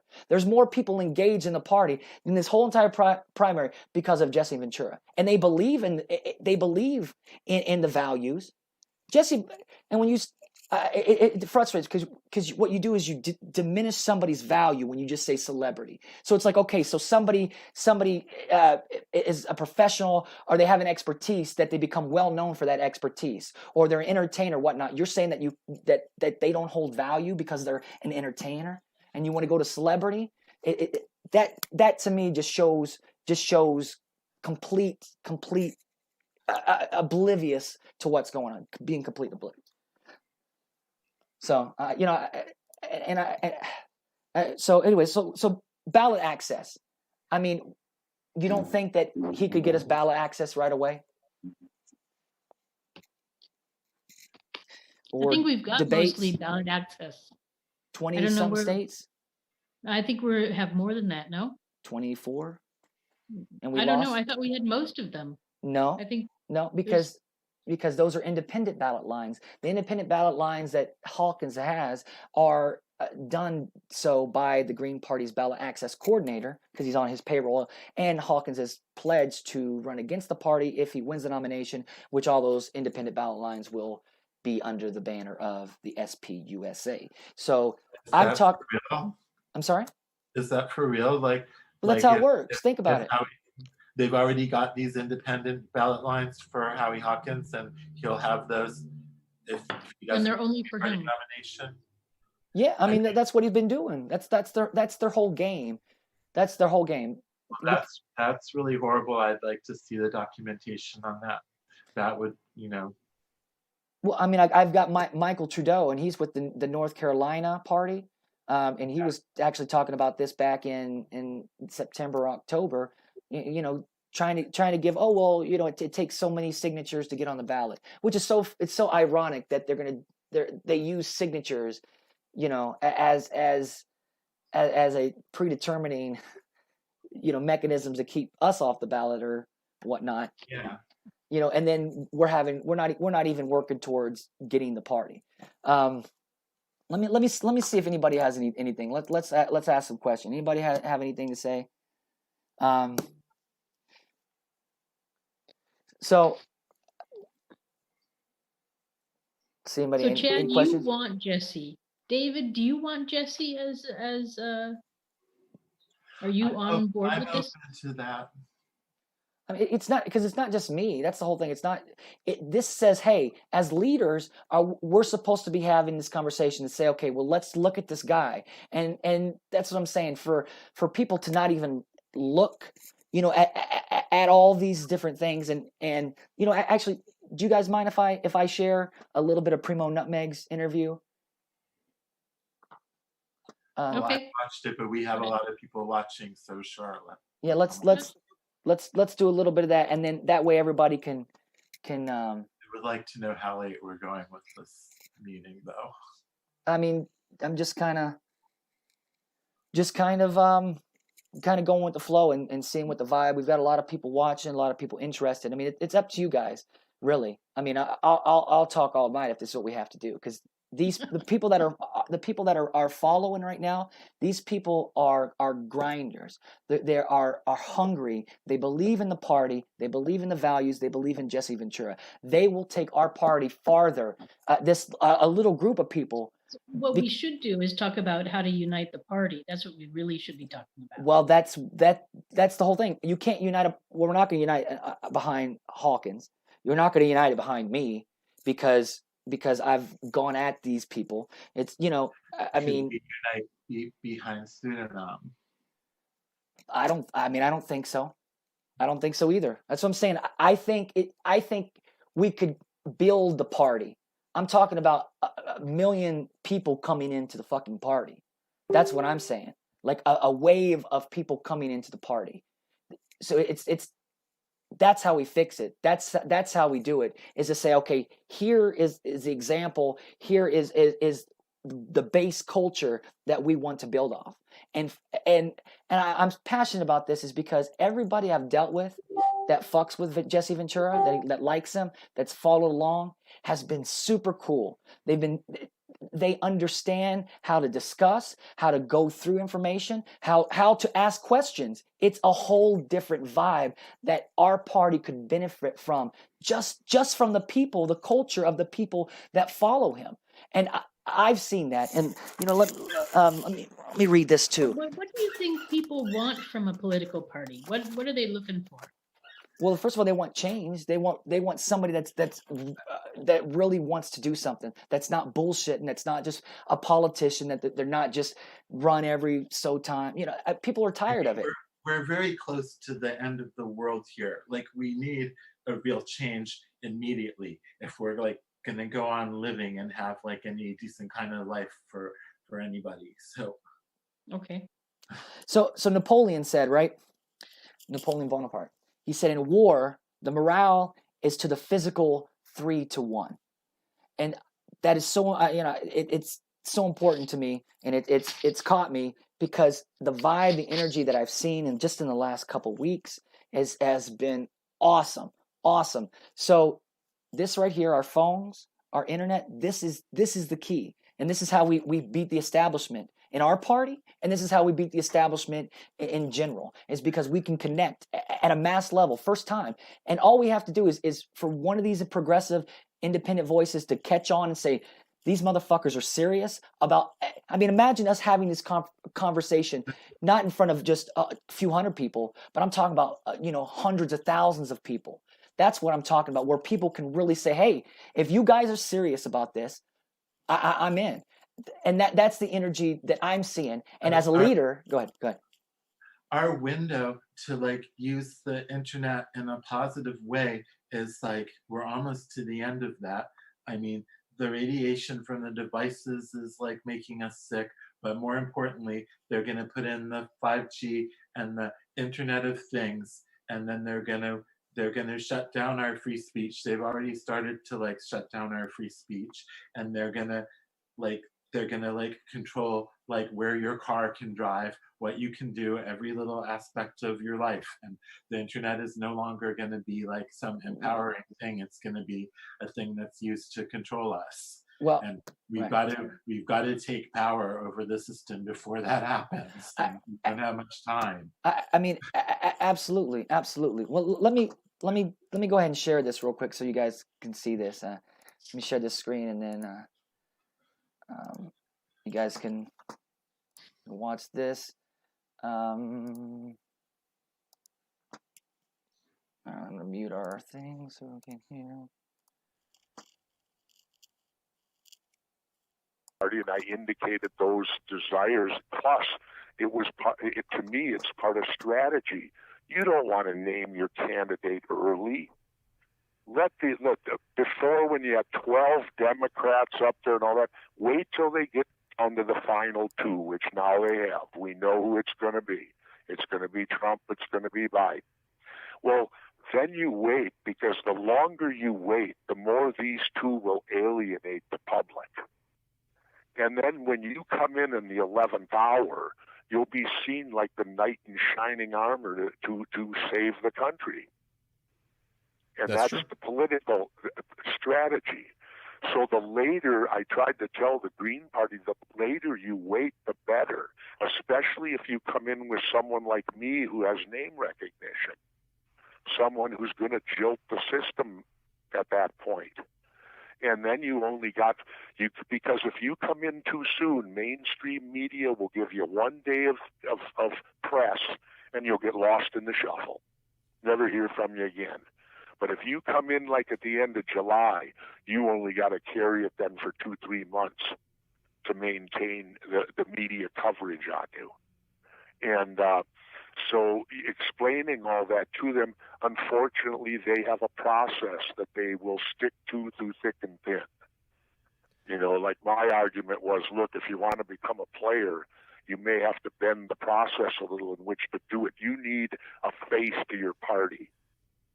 Someone who, when they look at that face, they recognize that face with the Green Party. Absolutely. You don't have that. You don't have it. I offered it to them to be the face. And they told me I would have to go to the convention, and then if Howie Hawkins did not get 51%, the delegates would then be free, and I would win in a landslide on the second ballot. Well, that sounds lovely. But the problem is I'm 68 now and I have experience. And I remember back in the 90s when I was affiliated with Ross Perot in the Reform Party. In 92, Perot did a remarkable job. He got nearly 20% of the vote across America, probably could have got more if there hadn't been the glitch in his campaign. Right. Okay, 96 came. We felt, okay, let's show the world that we're not just Ross Perot, a rich guy from Texas, that we're a legit third party, growing and expanding, so we'll be legitimized. We got 3-time Governor Dick Lamb of Colorado. He was going to be our nomination in 96. It went to the convention. At the 11th hour, the Perot people came in, cut Lamb's legs out from underneath him, and Perot became the nominee again. So I had paranoid about the convention. Plus, every one of my people that I talked to that I truly trust in the political arena told me that was the major red flag. So could you go into at all who you spoke with at the Green Party and who was? No, I will not. Okay. No, I'm not here I'm not here to trash the Green Party.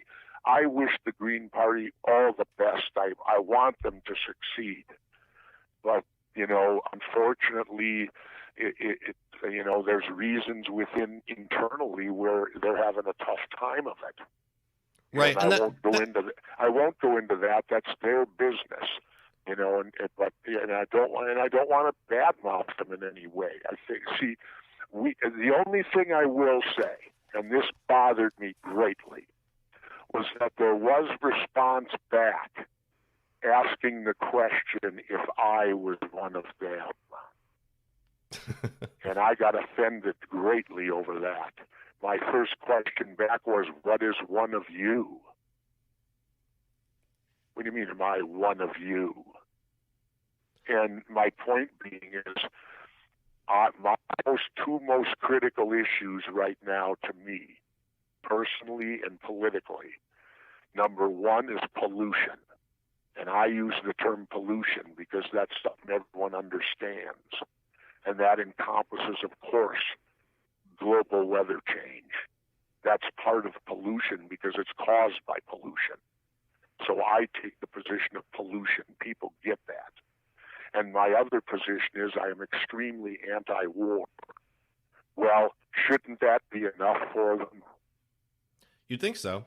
The reason I asked think this, those two major positions are right in line with them, and yet there was question out there whether I would. And I've run independent. I've never been a part of the Democrats or Republicans ever, and I've beat them twice. I'm undefeated against them, and yet they would question whether I'm one of them. I was offended by that. So I certainly support the Green Party too, and this show has been a friend of the Green Party. I've actually had every single former Green Party nominee on the show at least twice, I believe. Actually, Jill Stein's been on 4 times. So obviously, I have a great interest in the Green Party. Something that I've discovered in covering the nomination process this year is that there is warring factions in the party, and there's been a lot of controversy over how they've been pursuing a nominee. There's been candidates who've actually spoken out about that. Actually, one of the candidates, Ian Schlachman, has actually dropped out in protest of how it's been undertaken. You did mention Howie Hawkins. Good. I'm glad you said that and not me, because everything you're saying I understand, but it wasn't my place to say it. I'm glad that you did. I did just want to ask one other question about the Green Party primaries, because something else that the candidates have been complaining about is that people who are backing Howie Hawkins have been using their positions in the Green Party to kind of interpret rules in his favor. There's one party membership rule, for example. There's another about collecting signatures. And his campaign manager last year actually made a statement about you on Facebook when there was an article about, or a post about you potentially running. She said, quote, "For the record, I think the idea of having this person on our GP presidential ticket is asinine, and I will oppose any move to try to get him considered as a candidate for nomination," end quote. So, I mean, how do you feel about the prospect of people using their influence in the Green Party to keep you from even participating in the process? Well, it's sad. And it shows that the Green Party doesn't stand for what they're telling people that they do, I guess. And if that's the way they feel, then I certainly made the right decision, didn't I? Well, Governor, I really do appreciate you being back on the show, and I appreciate your announcement that you're receptive to being a write-in candidate. So, and just to be clear about that, as being receptive as a write-in candidate, that means that you're not going to be endorsing any other party's candidate for president, correct? That's correct. Okay. I'm not going to endorse anybody. And in fact, all I'm saying is there's no candidate for me right now, so I'll be voting for myself.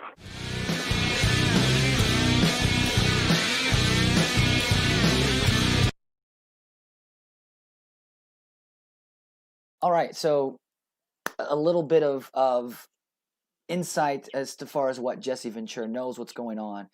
And it's clear there that he saw our shit storm. And saw and I met a lot of people that came for Ventura because they ran into the Hawkins faction. They ran into the toxic energy that's coming out of our party from that wing.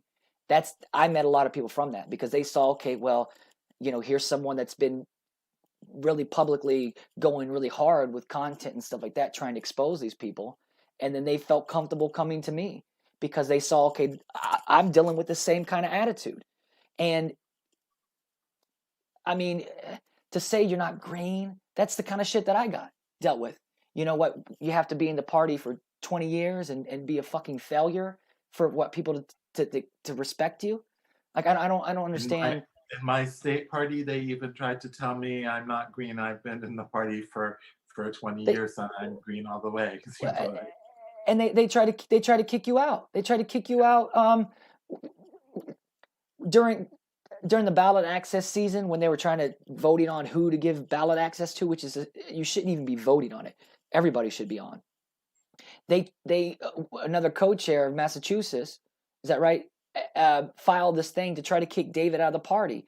So, it gives this thing, oh, well, David's making this problem or whatnot, so let's not get him on the ballot. I mean, Jill Stein went around and was campaigning to keep people off the ballots. Jill Stein was campaigning to keep people off the ballots.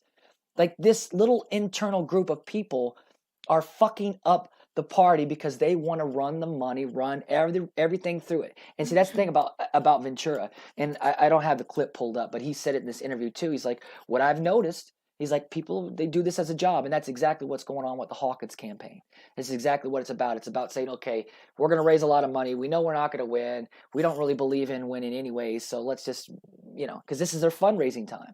But if they have somebody come in that wins it, that's not in the club, then they can't distribute the money and the resources in the way that they want it to, and that's the big key. So. Yeah, I mean, I just saw in the thing. I voted for Jill too, but I mean, go ahead. Is that wrong to make money, and is that wrong to distribute money? I mean, isn't that nice that somebody is getting paid and they can for the work that they're doing? It's wrong if you use your political activism as your way to as get a job, money, or especially more money than you need. Yeah, I mean, I'm not running. I haven't asked anybody to donate. That was one of the requirements, is because if we want money out of politics, I want to be able to show what I can fucking do without raising a damn dime. And so, like, I don't feel right. For me, and even Jesse, as we said, Jesse, he spent $300,000 and got elected governor with only spending $300,000. And he talked about it in the Jimmy Dore interview. Basically, that he didn't even pay himself. I think he paid his own gas and stuff like that to travel and stuff. So I got donations, but I only did it because they told me I had to get their recognition rules. Otherwise, I wouldn't have asked for donations, because it's not necessary in order to run in this. Right. I mean, we're running for the primary, and especially with what's going on. And I try to tell everybody, the internet is everything. We're spinning our wheels trying to phone bank and call these people. Like, we should be putting out content, creating value for people's lives, and doing that as a party and sharing it like a real network would do. And see, that's something that Ventura comes in, is because, first of all, he knows how to speak, he knows how to talk, he knows how to explain things. And the other thing is he reaches out to people, people like him from across the political spectrum, which what that does is says, hey, here's a way to create the dynamic, to create the conversation based off this centerpiece that says, hey, we're all in this together. And none of us can do that. None of us have been doing that. And especially in the way that Ventura has. I mean, on the other hand, I wish that he were a real leftist, because people are looking at it that he's like to the right of, Howie Hawkins, and in a way, that's true, that Howie talks about leftist stuff, but he's a leftist, but he believes in having U.S. troops in Syria. I mean, Hawkins reads the script. That's what I'm saying. He says same thing with Dario. Dario says exactly what he needs to say, but doesn't do anything. Dario was silent as soon as Dario got his official recognition. He was silent. And in the Idaho debate, he complained that we were trying to be divisive because we were trying to call out all the things going on with the Hawkins campaign. And even when David, Dennis, and Sednam gave you and Susan and I the time in Ohio, they, Sednam called him out. Hawkins said, I'm going to leave it up to the state parties. Great leadership. And then Dario just said pass. Didn't say anything. And then it wasn't until Nico House interviewed him at the end of March where he's like, oh yeah, things have been going on. I was kept off the ballot. Like, ooh, and now that this momentum's going, like, this is good for Dario. Now Dario thinks Dario's going to get it because he got second place in a rigged primary. Like, he's doing a very counterproductive thing tomorrow night. He's having this meeting about trans rights that they're using to try to kick the Georgia Green Party out of the GPUS. And Dario and Dennis are going to be at Dario's Zoom webinar or whatever tomorrow night. And the Georgia Green Party is having a presidential forum. And I wish they had invited everybody, but they didn't. They only invited me and Dario and Howie. So Dario is boycotting the Georgia Green Party presidential forum and asking the Georgia Green Party to be kicked out of the GPUS. And I guess Howie and I will be online with the Georgia Green Party people. So I just to let you know, I suggested that the Lavender Party make an apology. Lavender Caucus, thank you. Yeah. I didn't see your whole statement, but I'm glad you came out in opposition to kicking the Georgia Greens out. I mean, we need to stay together.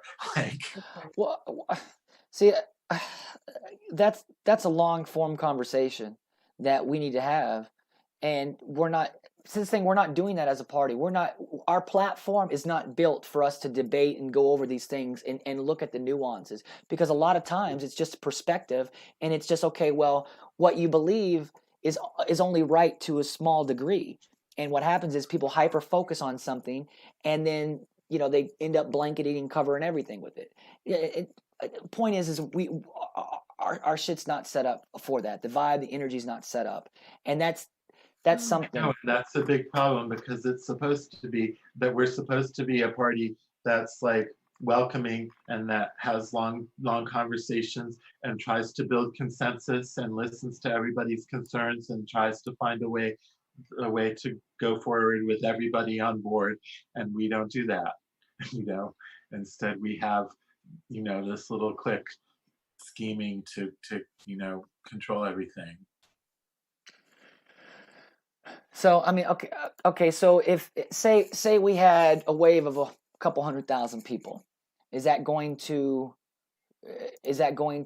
help? I mean, I know it will help. I'm just saying it out loud. If there's a wave of 200 people that are excited and pumped up for this, 200,000, at least 200,000. I mean, because here's the point is if we have a wave of people or we don't. Either we go viral or we don't as a party. And I think just having this conversation about Ventura can do that. And I wish, I mean, I know that I'm running for president. I know that I'm still going for the nomination in this way. That's why having someone, of course, like Jimmy Dore, or having someone that actually understands and has real educated on Ventura can throw that extra, their 2 cents in about things, because it is kind of a weird situation that I'm in. But I just see it as if we're leaders, then we're supposed to be honest about what we're trying to get done. And ballot access, we want to get on the debates. We want to change the status quo. We want to break the 2-party system. Go ahead. What are the real issues out there right now? What are we seeing in the United States? So people are going around and vandalizing statues, and we have police brutality. So these are the real issues at the moment, right? Well, those why are we what. Not really talking about those? Well, first of all, those are what you're seeing on the media. Those are the exact the whole point. See, what they do is they try to do the polarization. This is something that even Jesse Ventura talks about, the polarization of everything. I mean, but isn't that what the people are then concerned about? Well, because people are getting emotionally charged off this rather than being able to be able to look at the conversation. It's like when you say terminology, it's like the defund the police. This is how they do it. They say, okay, we're going to go with this one phrase, and then we understand. The left understands the nuance. Okay, when we say defund the police, as far as we're saying move money from here, but that framing to the right or to conservatives is different. They think it means, let's get rid of the police completely, and then what that does is it creates this.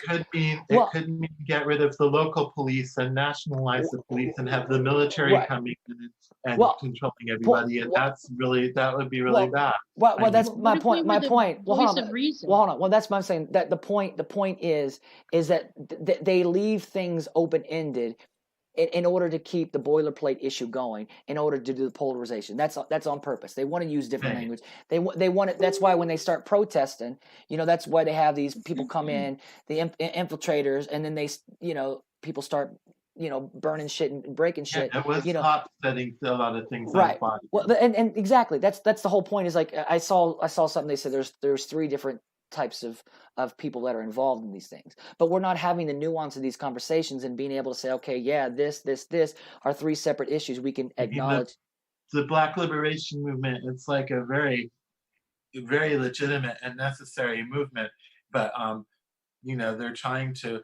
The Democrats are trying to go up to like just take Trump out and like have a coup and put Biden or whoever in and make things just as bad or worse. Like, well, and here's we need independence, like self-determination for Black people. and one of the things too that, of course, Ventura says that every time, I can't even think of the football, the football team,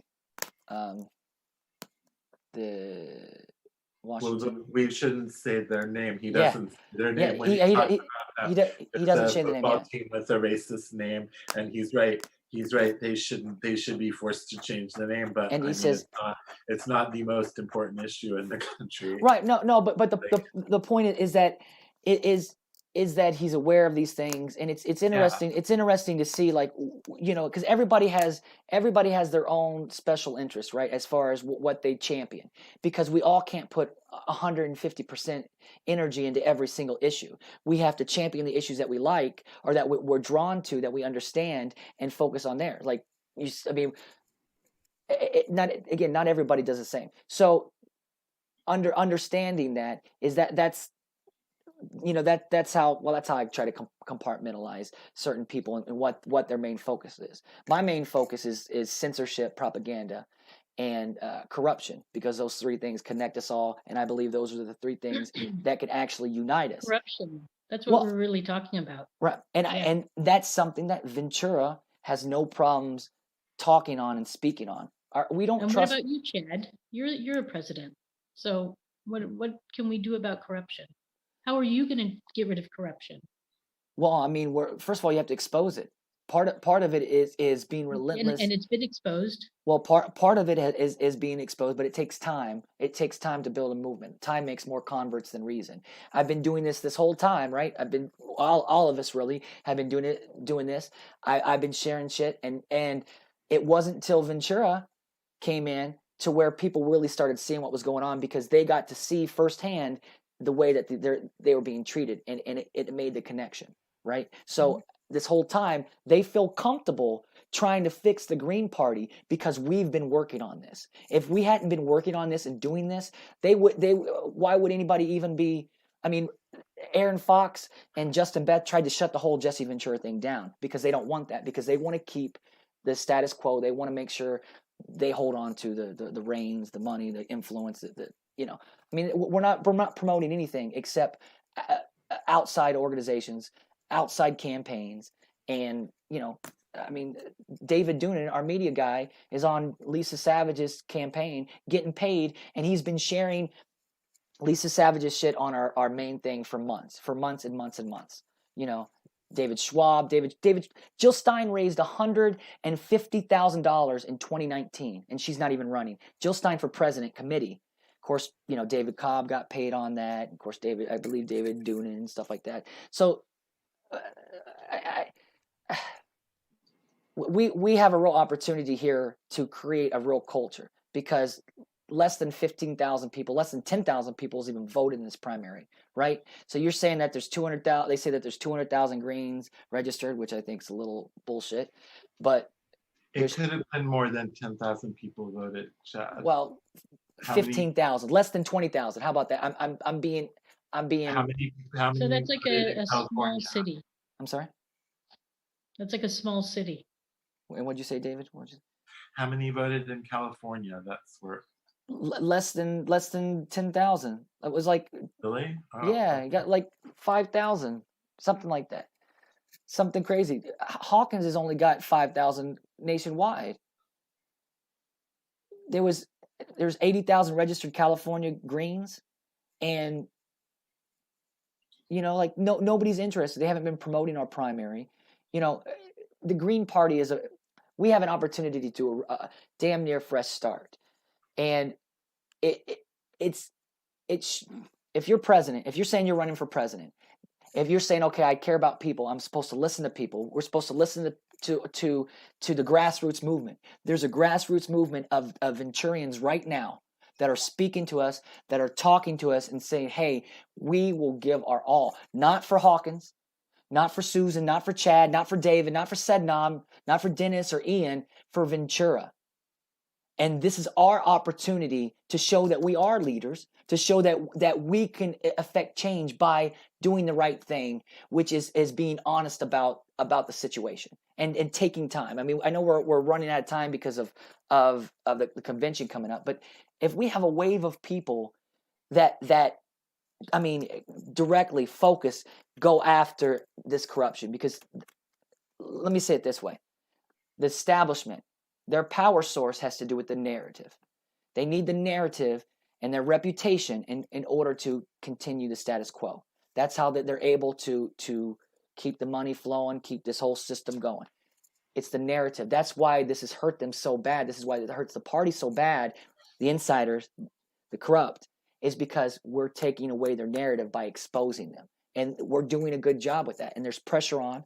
I mean, you see Justin Beth out there trying to play fixer and damage control when he's one of the corrupt right there. He knows it. He knows they ignored this affiliation rule. He knows it's election fraud, and that's why he tried to sabotage Jesse. To, you know, I mean, it just so and oh yeah, Jesse came out to support Kaepernick very early on. I'm just looking at some of these comments. I asked him to be my VP.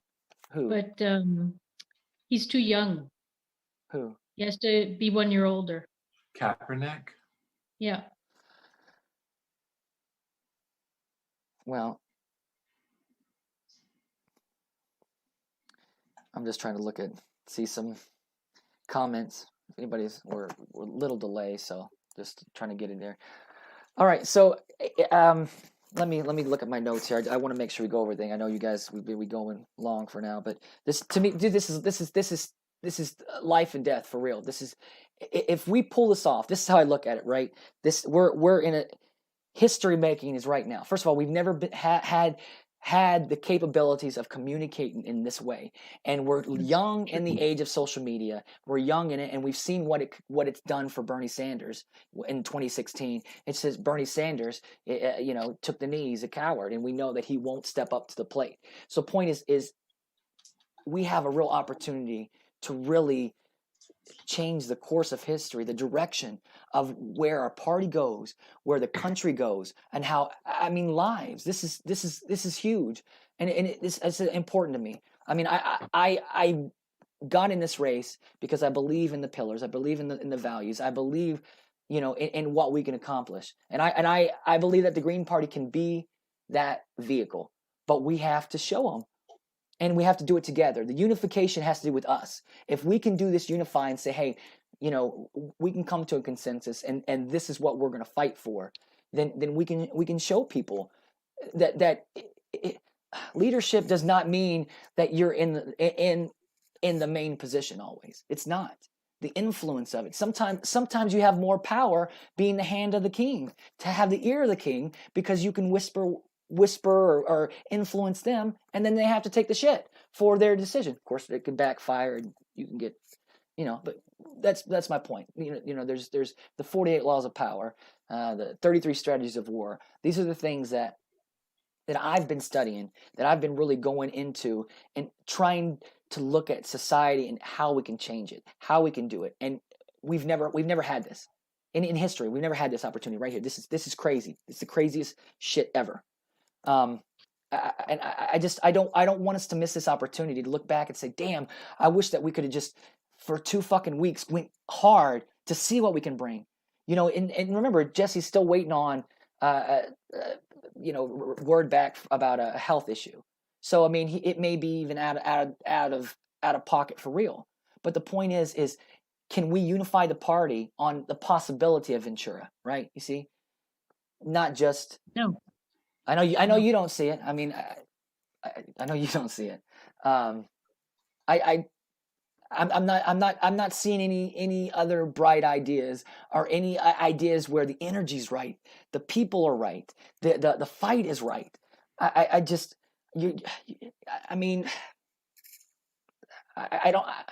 don't think people really are paying attention to the temperature and really paying attention to people, really paying attention to what's happening. I mean, and that's our whole party in general. I mean, we have a lot of these long. I asked Tony Robbins also, but he's a Democrat. Well, I'm surprised that they didn't get back to you. I would ask Killer Mike. I think Killer Mike would be a fucking awesome VP. If I had the nomination, he would be my. I don't know who Killer Mike is. Well, he's on point, and I would suggest him actually for Ventura. I like Cynthia McKinney for Ventura. To be honest, too, I know you said that, David. I think that could unify the party in a way that could bring people together, because she's already had the nomination before. So I don't. I mean, again, the VP doesn't matter. We got it. Well, it does matter, but we just got to get first things first. We have a fractured party, and if we don't have some sort of solution, Hawkins is just going to get it, and then we've basically fucked ourselves. Well, I think we have to work on the delegates. I mean, we have to help them realize that they don't have to. Well, they pick their delegates. So these people, it's insiders, right? So they have the narrative. They control what people think about us because they use their influence. And dismiss. Well, they don't even have signatures. They don't have official recognition. Hawkins is a member of another party. He doesn't have official recognition. Not really. They're not going to listen to us without a wave of people, saying, listen to the candidates. You see. And we're supposed to be the voice of the people. We're supposed to listen to the people because it's not about us. If this is about anybody, it's not about me. I'm not right. This isn't for my health. I mean, it is, but it's not. You know what I'm saying? I guess that's not a very good. It's not. This is not for my ego. How about that? Yeah. There we go. That's better. This is for everybody's health. Real change. So I don't know. I'm trying to see what everybody else is saying. Let's see what anybody else has anything to say. I'm just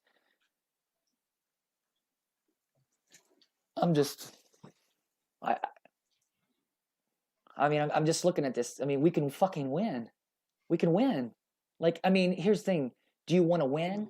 Here, let me ask you this, Susan. If you knew that the Green Party could win for sure with the Ventura thing, if you saw a wave of people and the real energy, and you believe, would you do research? Would you go into try and learn more about it to say, okay, let me really analyze this information, really see what this person's about, or have you completely made your decision about the character and this person? Me? Well, Susan, No. and then you. No, I haven't completely made up my mind about his character. I just know what I know already, and I have a certain understanding that makes me feel that he's maybe fit for a different role, but not for president. Okay. What role do you think he fits? That he would fit? I don't know, because I don't know all the different roles that are out there. I did finally print something out with all the. So how can you say if you just said he's not in the right role? Like, I mean, to be president. Well, but you made it seem like, oh, he would be better in this role, but you don't even know all the roles that there is. See, that's what I'm saying. It's like there's a long list. Have you looked at it, Chad? Have I looked at like a cabinet list? Is that what you're saying? Yeah. Like all the cabinet positions? Yeah. Yeah. I mean, I there's a lot of things. And you can rattle them all off the top of your head. No, but I think Jesse's president. I'm not going to say, oh, he's better suited for a role, and then not be able to say any role at all. To not even have an example. I haven't planned it yet. I don't have to plan it yet, do I? You're running for president. Yes. Okay, so you. I know, and I'm doing something to talk about somebody that understands what's happening and understands how to look at things. And go ahead. just explain to me. You want to be president, but yet you want to help this other person be president. So that's how. Are you guys doing a co-presidency then, I guess? Do you want me to explain that? Let me explain it to you one more time, just so you understand. I'm running for the nomination. I'm running for president, right? Okay. The nomination. Well, hold on. I'm running for president. We got to go for the nomination first, right? So are you still going to run after this nomination process? Are you still going to keep running? You are going to keep running. Probably. Okay. So you're there to raise money. Okay. So I'm running for this nomination. Raise money? No, I don't. Okay. So I'm running for the nomination to run for president because the idea is the nomination gives you the resources of the party, right? It says, okay, you're the face of the party. This is the leader of the party. And for me, I'm running for president. So I say, okay, I understand these things. I understand how to take the resources and use them. And that's what I was trying to bring to this whole thing. Say, hey, we don't need a lot of money. We just need to use what we have. We have the influence. We have social media with people, followers. Everybody knows who the Green Party is. We just have incompetent people, not incompetent, actually purposely people that are throttling growth, right? So that's my whole thing. Now, one of the reasons why I ran is because I wasn't seeing anyone step up to the plate in the way that I wanted, saying the things that I wanted or represented the things that I wanted. I actually was trying to draft Jesse with the group back in 2018. And so I was like, okay, well, I'm going to go ahead and run. And then when Jesse got in, even when he got in, I said, okay, if he thinks he can win, okay, let's do it. Let's do it. Going to do the little thing and get the rhythm going. But when I found out that Aaron Fox and Justin Bez sabotaged it and went through all this thing, it really changed the positioning and how I'm supposed to look at this. And as a leader, to say, okay, well, here's somebody that has been in the game for a long time. He's been governor. He's been mayor. He's been talking about running for a long time. He's got a lot of history and a lot of support. And he's been right on the issues. He has no problem asking questions. And he scares the shit out of the establishment. I would be an asshole and ignorant and an idiot to say, okay, I can do better than him. Because I have been doing this. I'm running for president, right? So the idea is to say, one of the things is supposed to analyze information, right? You're supposed to be able to take what you learn and take what you see and funnel through your whatever lens and be able to understand and process it. Well, processing and in the real world and reality is what we could do. All these things that we've been talking about doing for the party, we can do right away. Ballot access, debate. And not only that, we can get rid of this toxic culture because it's going to be a whole new wave of people coming in. And for me to say, okay, well, what's more important? To me be involved in changing history or me to be full of myself to think I can do something better than someone that I see can. Now, I'm still running for the nomination because I still have to run for the nomination. I'm still running. I mean, if they give it to me, they give it to me, right? If that's what happens, they do. But for me as a leader, to see all of our options, I'm supposed to listen to people, listen to our constituents, listen to green people. That's the whole idea. It's a grassroots democracy. And they're telling me, they're talking to me and say, hey, Chad, hey, Green Party, we want Jesse Ventura, and we will do what you need to. And it's a vibe, it's an energy, and it's different from the Bernie thing because it's more. I feel like it's a more nurtured and a real solid foundation because he's had time to really to paint out who he is, and he hasn't been an establishment heel. I mean, he wrote the book what is it? Democrats and Republicans, and he even did a thing at the beginning or whatnot and said, hey, this is no offense to the Bloods and Crips. He was a Mongols. He rode motorcycle on the Mongols. He was in the Navy. He was in wrestling. He governor, mayor, shows. This guy can do something that we can't do. And as a leader, as someone says, I'm trying to take this role. I mean, I can't see. If you don't know when to put your best player in, you're not a leader, because if you're a team player, and this is not just about me, because it's not about me. This is about the country. We are on fire. The country's on fire. The world is on fire. If we don't do something now, 100 years from now, I want my name. I want my name in the history books. to see what I did, what I was able to do, what I was able to help accomplish and bring to the world. That's for me. So it's not about me being the nominee or me even being president as much as it is as to help build or help where we need strength at. And our party doesn't have any strength because we have a bunch of people that think they're hot shit because they've been running for a long time, or because somebody said, "Oh, you should run for president someday." Mm-hmm. I don't know. So like I said, I believe in the leadership role, and that's what I'm doing. I'm leading, Mm-hmm. and we're having this conversation, and we'll see where this leads to. Mm-hmm. So shall we wrap it up? Yeah, I mean, I guess we can wrap it up. Let me see what everybody's saying out there. Anybody have anything to say?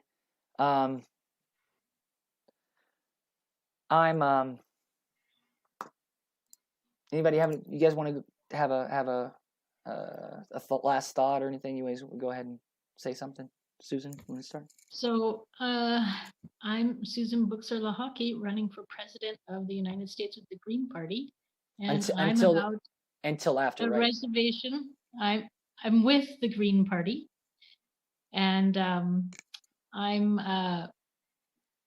my focus is on a revolution in lifestyle and human potential. So if that's something that interests you, check me out. You can put my name into Google, and you'll come up with a whole bunch of different pages. I'm on Twitter, Facebook, and everything else.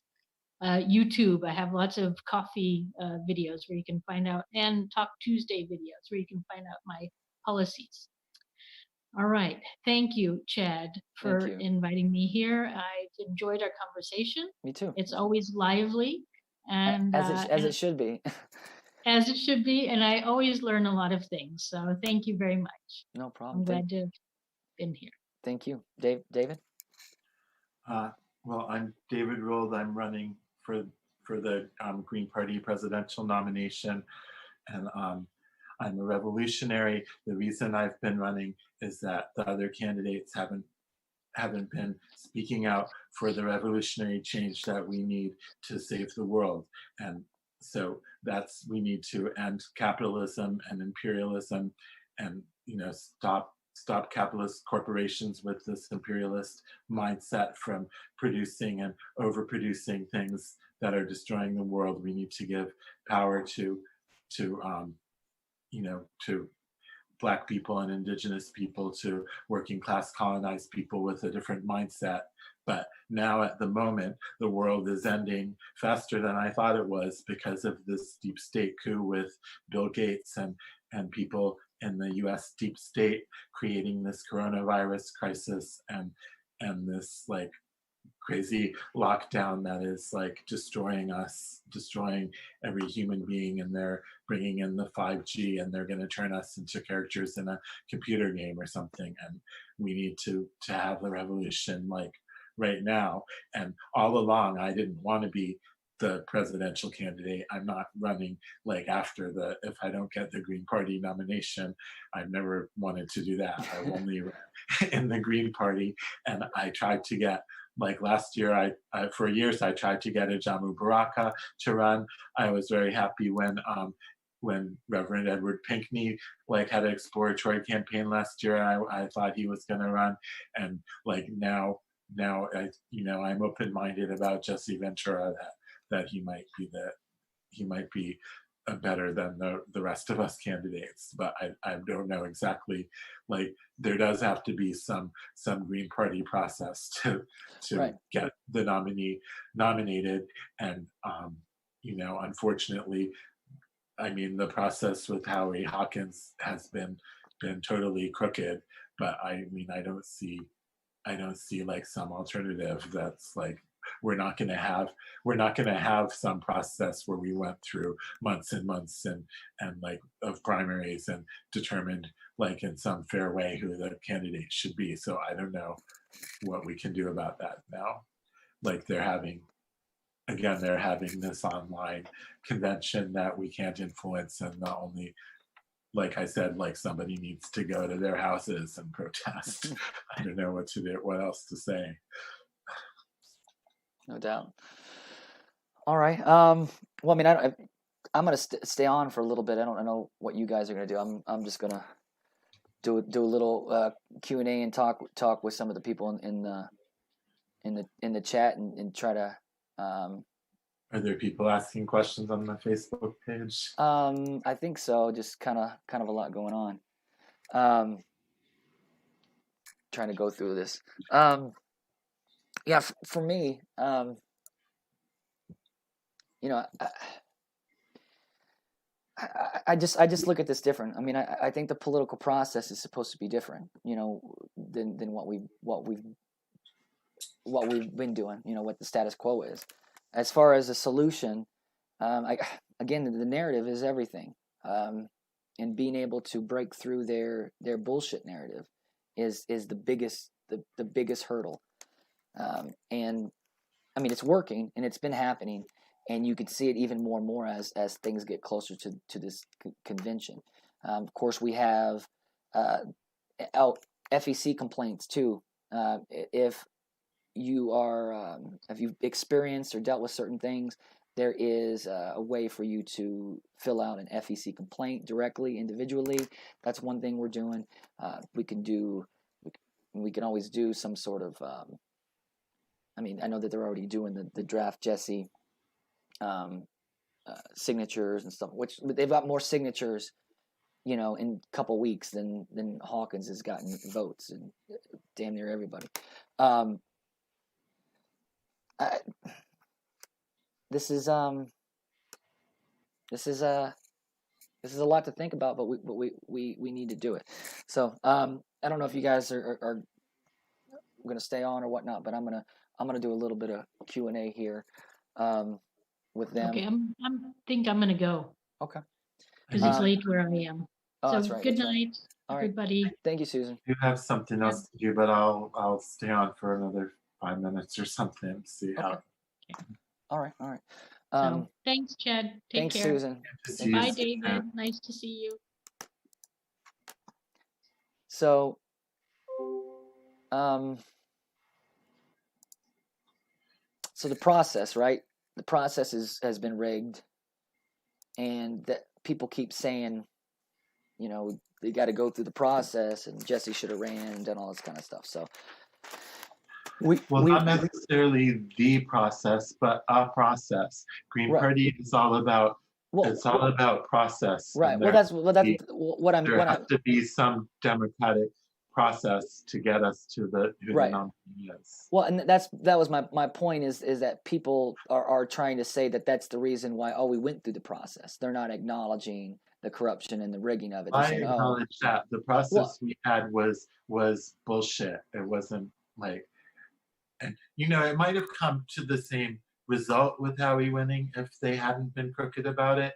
I'm not sure, but like, you know, they opened it up to be thrown out to be illegitimate by being illegitimate about how they were running it, you know. So yeah, I mean, they got caught. They revealed themselves, and see, that's the thing. Is like until. But I can't say that, like, you know, having this online convention and having the delegates vote for Jesse, if that's even possible, that would be more legitimate, because that's, you know.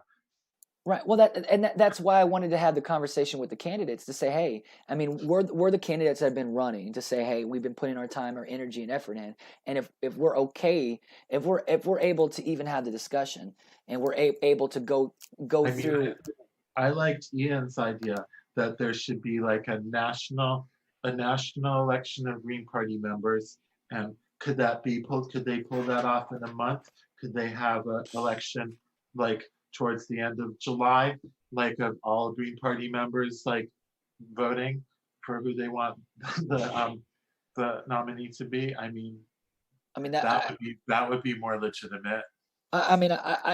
Well, see that. I mean that's one of the ways.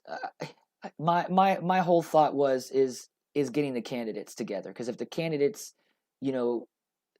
join together and we're okay with saying, hey, Ventura's the guy, he can do all this, then it would be much more powerful and easier to accomplish. But I know, of course, Sednam doesn't want to do that because Sednam thinks she's the best, and Dario, he thinks he's the best, and then Howie thinks he's the best, and well, Susan Susan thinks she's the best. And I look at it as like, here's an opportunity to be a part. And it's hard for me to go like totally on board if Jesse were here with us or if he called me up and I could talk to him for 45 minutes, and or especially if he were on here with us, then I would know enough to decide, Right. Well, and that was part of this, because I wanted us to talk about it and get it out and speak on it, so we know all the talking points, all the issues that everybody has, the worries, the concerns. So we can say, okay, well, here's, in order for David to sign on, we want to hear that you're going to talk about the CIA, the deep state, and what there's going on. Like that's a big issue for you. So that would be something. Well, not just for me, for like a lot of people I know.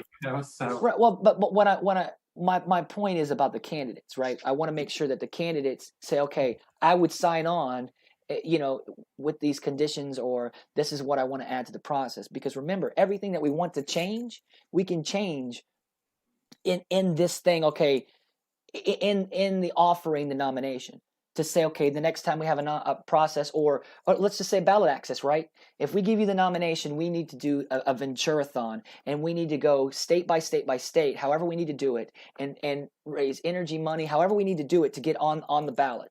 And we can do that directly straight from, our media channel. And of course, we can connect all these different state parties, and we can go again state by state or however. I want to have a whole plan. See, I think if we had a game plan, a damn near cabinet made out, say, okay, here's this. Let's be real transparent, real public, and to say, all you have to do is sign on and say, let's go, let's fucking go. That's because to me, I feel like the primary process should have been twofold, right? We're all discussing all these issues, all these things, to make a super platform. And then as we're discussing, as we're going through these things, is we're able to see in a roundtable type thing, we're able to see, who's got the ideas. Because it's not just ideas, because somebody can have good ideas, but not good leadership, not good presentation. So there's just a lot of nuance to it. But I'm thinking that the candidates, and if we have to shame Dario, we have to shame Hawkins, for not even want to participate in an opportunity to fucking win for the first time, for the Green Party to fucking win. I mean, I had to ask if he even had front teeth. You know what I mean? You see, like he wears a crooked tie. His whole promotion was a crooked tie. His whole launch was a crooked tie, just like his campaign manager, crooked. I know I'm being rough, but the whole point is we just can't put out trash, and that's a trash candidacy. all right. Yeah. Well, Yeah, I'll try to find the Facebook page and see if there's questions. All right, I'm looking at the question. Okay. All right. They want to go in this Q&A. They want to go into this Q&A. So, but let's Saturday I want to do something too. I'm going to get a couple. I want to get Ibrahim, and I want to get a couple other people too to talk to about some more policy stuff and some more of this on a different level, not just presidential candidates. So we could talk about that too later on. But well, thanks, man, for doing this, and I'll let me do this, and then I'll hit you up later, and then this is it. Yeah. Well, I'm gonna do a little Q&A with everybody, and do some strategy shit here directly with them, and then we'll just go from there. Make some notes and get some people riled up. So, and we'll get rock and rolling. Sound good?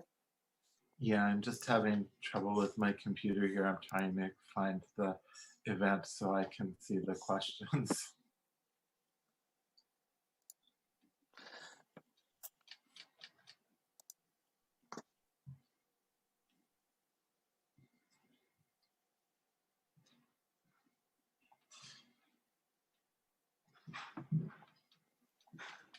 All right, guys.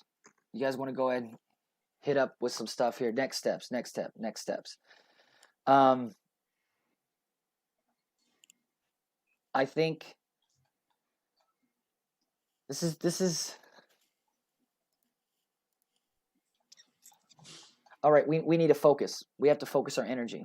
So for me, the main key point. I'm just going to do this. The main key point is how they've been rigging it, how the corruption has gone on, right? So the PCSC is the centralized piece of all this, because they're the ones that handle the presidential campaign support committee. So we need to focus on exposing the affiliation rule, which Hawkins is the member of the FEC recognized political party. This is the very specific thing that they've used in order to, again, keep people off the ballot. Going on, right? I can hear. So I can hear you. This is the very specific thing that they've used in order to, again, keep people off the ballot. Going on, right? Are you? I can hear. So I can hear you. This is the very specific thing that they've used. Can you mute that? Again, there we go. Let me do this. All right. Let me just do a little. Let's see what's going on here. Okay. Give me a second. All right. You still with me, David? Okay. So focus, and then we need to focus our energy on the people that are corrupt, right? The PCSC. John Andrews is the co-chair of the PCSC, and he's the one that him and Justin Beth have been basically the ones that are preventing. Well, they're allowing Hawkins to continue their bullshit. So we need to focus on them. Now, everybody knows now. Jimmy Dore is already aware of everything that's going on. Primo Nutmeg's already aware, and Nico House is kind of. We need to, again, focus all of our attention on getting other people involved and engaged in, what would you do? Would you support a Jesse Ventura Green Party nomination? Something like going after Joe Rogan, getting his attention would do a lot. But I really believe we can really start with the progressive world, because the progressive independent media is going to be our really solid backbone to everything. So that's where I want to ask everyone in the chat, what independent progressive media do you think that we could really get on board to have this conversation? Because it's about pressuring everyone to talk. And I'm even talking about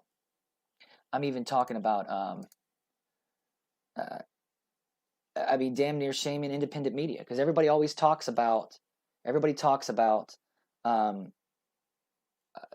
the Democratic Party. They talk about all the shit that's going on, but then when the Green Party starts talking about stuff, it has to do a lot of like bickering. Oh, you're just bickering. Oh, you just, So I want independent media to cover the Green Party as a shit show as it is, as much of a shit show we all are. The only way for us to get better is to actually have the conversation, and for someone to point blank tell us straight to our face, you're fucked up or whatever, you know what I mean?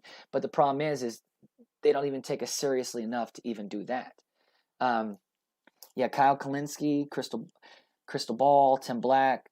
TYT. I don't think that's the goal or the route.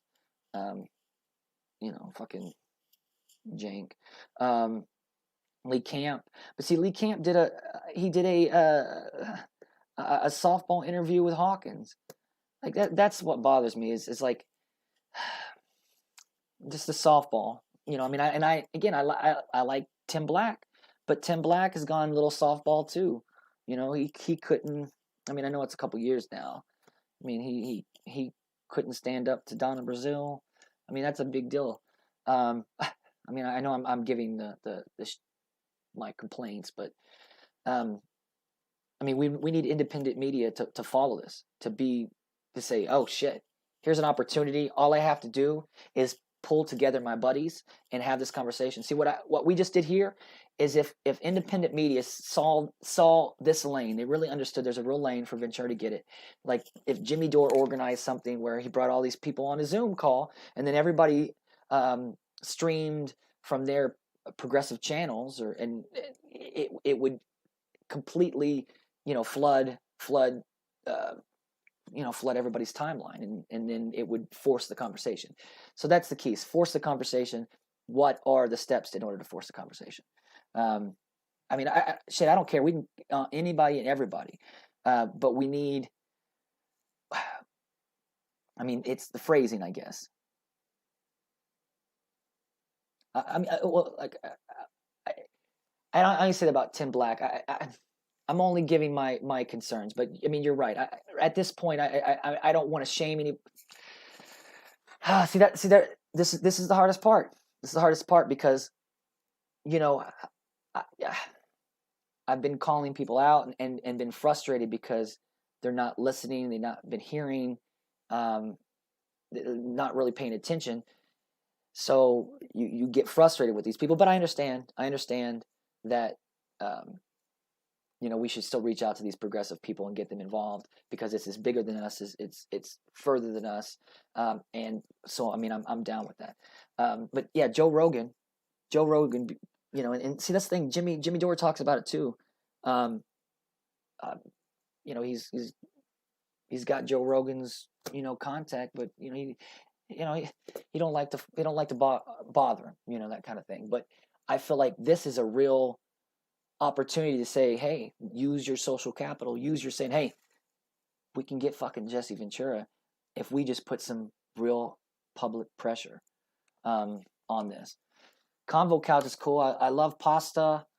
I love them, but they're like super Kevin Zeese friendly, which is on Hawkins staying, and then of course Nico House is connected, and he's got a weird vibe about some shit. Like he don't really want to go into it. I know I'm being picky, but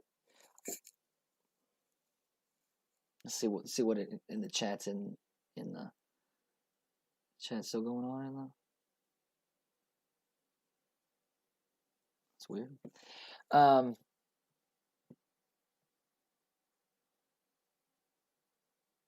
Live. It's weird. Current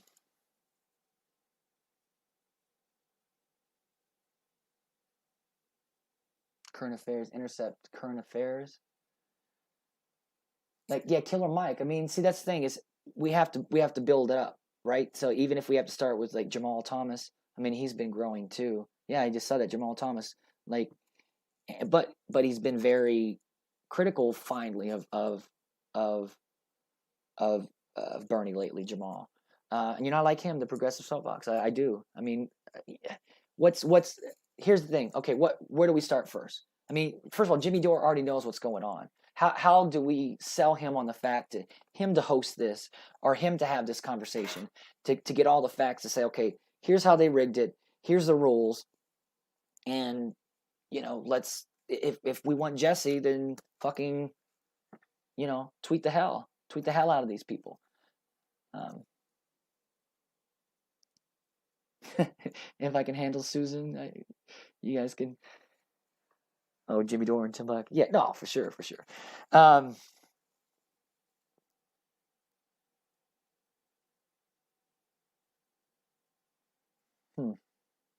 No, I mean Killer Mike. So I'm saying. So okay, here we go. We need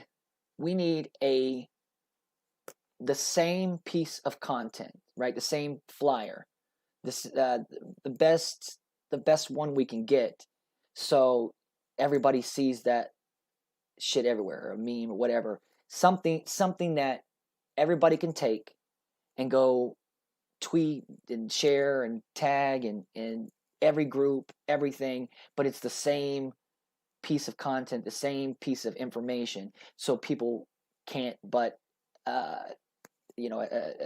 recognize it. So I mean, this is all about social media content, how to promote stuff. So, and I don't know if you guys see. Oh, the other thing too is Gary Vaynerchuk. Actually, to be honest, I mean, to do this right, I mean Gary Vaynerchuk, his whole thing is social media, and his whole thing is to follow and comment back and listen to people. So I mean, if you guys tweeted at Gary V a bunch, I'm sure he'll jump on board or maybe. See, this thing, politics is such a weird game. But see, this thing, Jesse Ventura will allow people to conversate. For me, they're gonna like, okay, whatever. But for Jesse Ventura, they're like, oh fuck, it's a name, a recognizable name. And so I mean, basically, we're having to do this for Ventura. And again, this is for the option. I mean, I want the Green Party to see you guys. I want them to see exactly what kind of vibe you guys are bringing, and this is the key part of all this. But we need content. You guys have been doing good though, as far as keeping the pressure on the Hawkins campaign, because they know they've been caught. They know that their time is running out. That's why they, doing all they can. So just keep it up on them. Keep the pressure. Keep the pressure. Hawkins is a Russiagator. Just keep poking holes through that shit. Because remember, it's the part about embarrassing the party. So this whole primary. When I first got into the party and I was discussing in the there's the other thing, the GP discussion page. Go to the official GP discussion page on Facebook and share the hell out of content. That's where you need to spend a lot of time. There's a GP discussion page that's attached to the regular Green Party page. It's a Hawkins like cesspool echo chamber, but that's good. That's going to apply a lot of pressure. You're going to deal with a lot of assholes and shitty people and ignorant people, but again, time makes more converts than reason. So I know I'm jumping party leadership and party leadership, but there is no party leadership. This is public. This. They've got to be in. Oh, that's my point. Is a lot of when I first got in, I was discussing and calling these things out. A lot of people, they acknowledge what's going on, they acknowledge what's wrong, and that there's issues, but they are afraid that it's going to hurt the party if we speak out about it. And I think that is a key. I mean that's the problem. I mean we're too busy, afraid of the other guy, that we're not willing to fix what we need to. So that's why I've been focused on the party. And again, I saw what was going on with Bernie, and I saw what people wanted there. They wanted someone to stand up to the establishment, to show that they're not afraid to call these motherfuckers out when it's time. So that's something that I knew, and going into the party, I realized that people knew. They just want you to hold your nose so nobody else knows. So there's a lot of people that are willing to get on board. They just have to know that they have support. And from the beginning of me jumping in to now has been such a drastic change, because it's taken taken months to build up this energy. Because, well, not just that, is to find out, how this little centralized group of insiders are working. I didn't know anybody, so again, I thought it was just one or two toxic individuals, and in these leadership positions, and it turned out to be a bunch of corrupt people that using the party for their own benefit. So we're fighting somebody's hustle, so we have to remember that. Again, the narrative and is everything. Well, the Green Party Nation is a channel that I started because I didn't feel like there was a real platform for people to come together. Because again, everybody's full of themselves. It just seems, I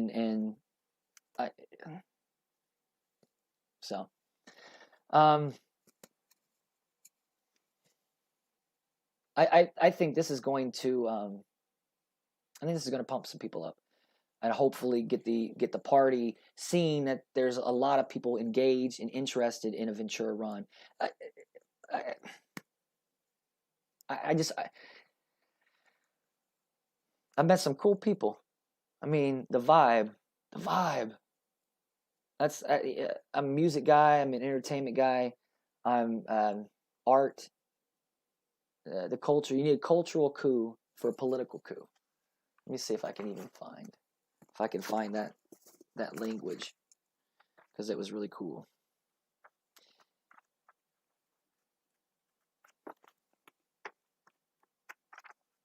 We need. And we're doing it. You guys are doing it. I'm thrilled. I'm thrilled to be doing this with you guys, anyways, in general, because this is it. This is how you do it. This is. I'm guessing, right? This is the strategy that I'm going with, but it is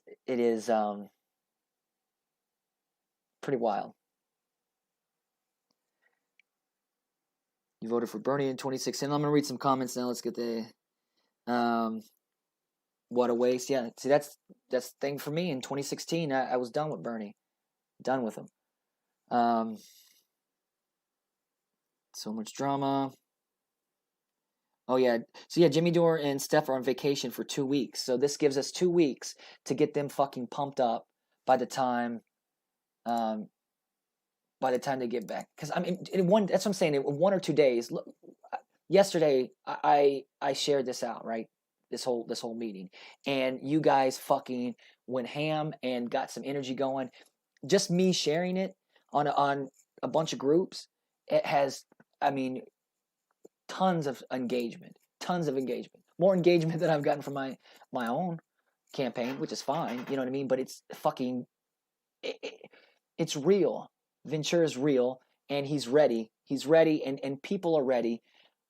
It's just, we had to check out the temperatures and see what's going on. So if we keep going hard, keep sharing content.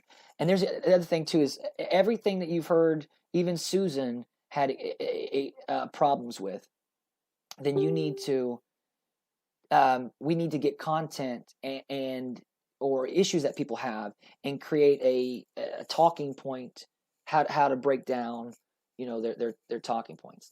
It just pisses me off about the celebrity thing, is because, in entertainment and music, there's a lot of people that they have a reputation, they're famous, and it's so fucking what?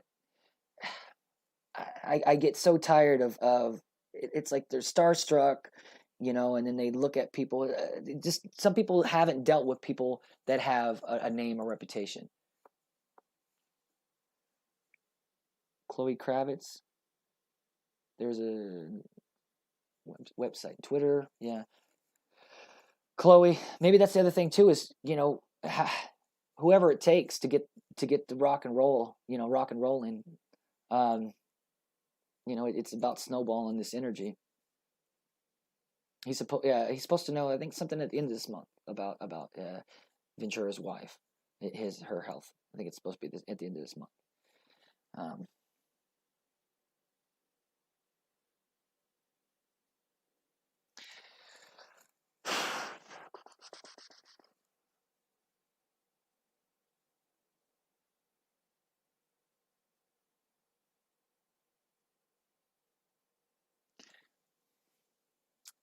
You know, so okay.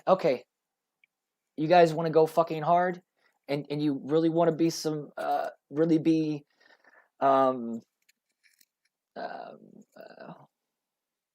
the edge.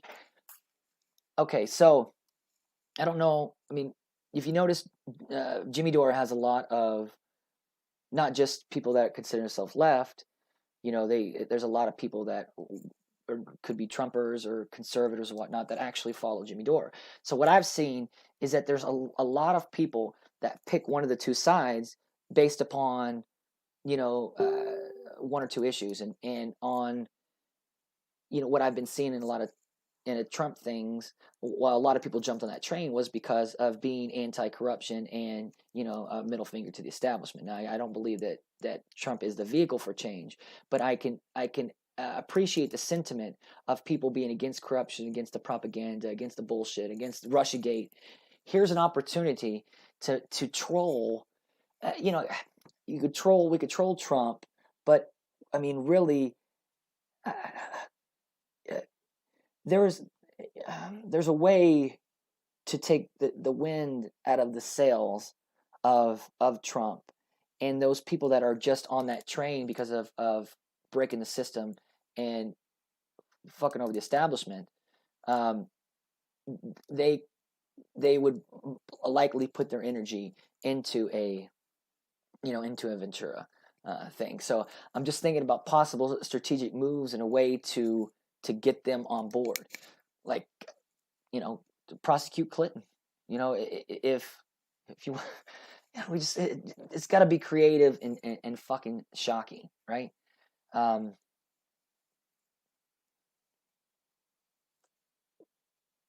If we somehow, I mean, Jesse Ventura obviously it has no problems speaking about what our government's done, the false flags, and being able to ask questions. I mean, if we were able to, I mean, even if we did something with Jeffrey Epstein, some sort of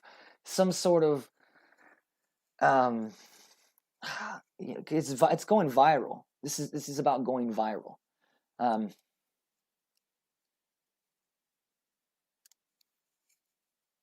How do we frame this shit is the key. Yeah, Primo Nutmegs. Dude, Primo, shout out to Primo. Primo Nutmeg has been the key independent media throughout this whole process that has given us more information. And he does such an awesome job. I the way he asks questions and pushes back. So yeah, shout out to Primo, man. Wow.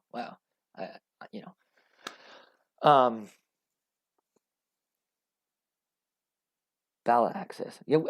Oh, okay. I'm gonna get this. William, are you out there watching?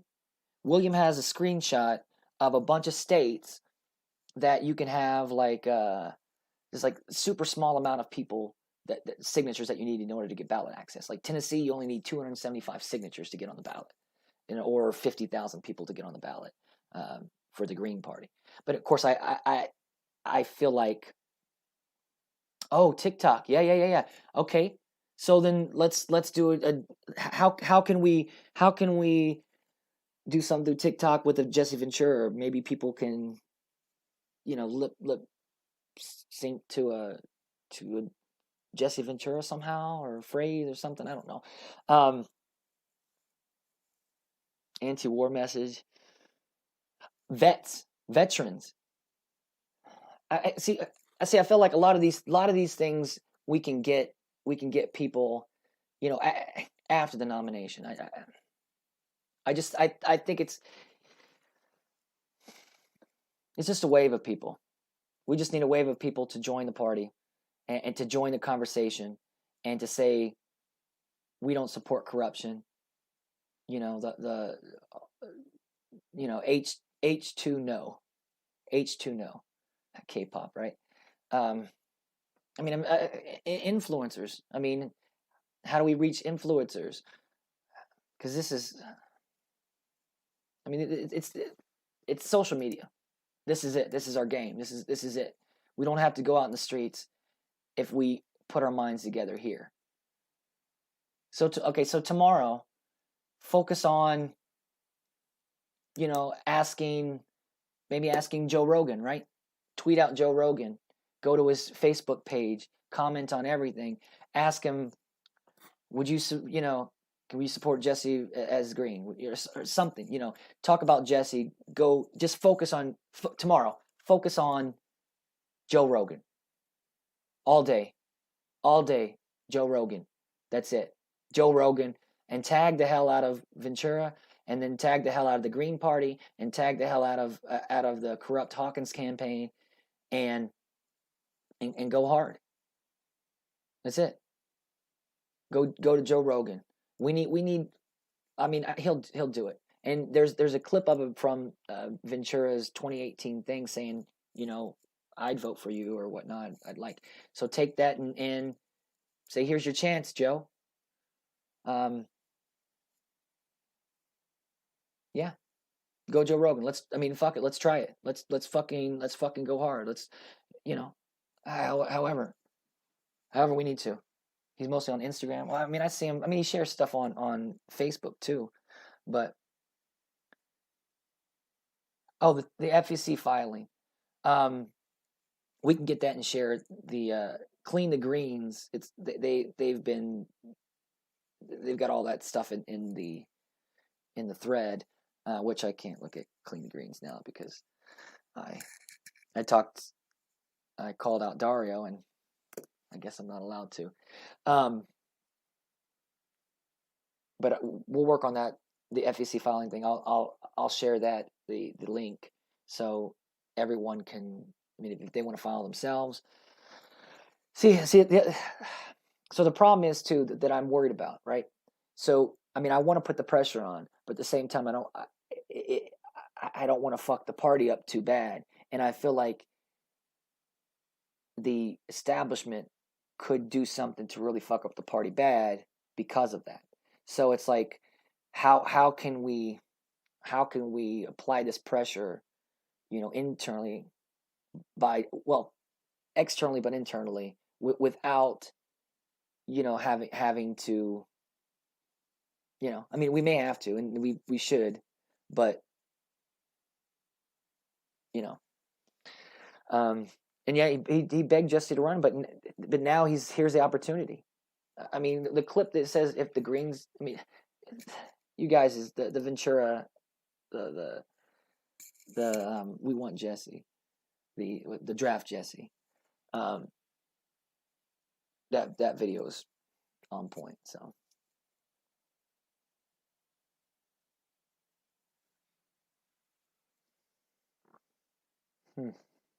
So I mean, yeah, let's all day Joe Rogan day. There you go. Friday, Joe Rogan Friday. Joe Rogan Friday. And here's the thing: is don't just hit Joe Rogan, but tag all the independent media around him, so the independent media can follow the Ventura people trying to hit Joe. You know, but Joe is the target as to get his attention. That's the key. That's the key. Let's do it. Let's do it.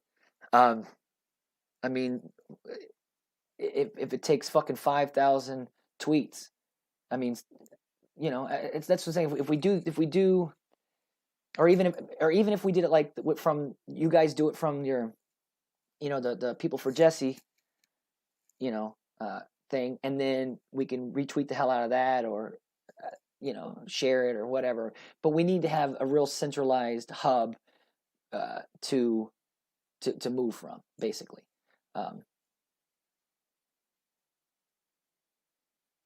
Don't get us Bernie. Get all Bernie on us. What does that mean? What am I doing? All Bernie. No. No. I'm not going to take the knee to the establishment. I'm not going to bend the knee to the establishment. No. This is about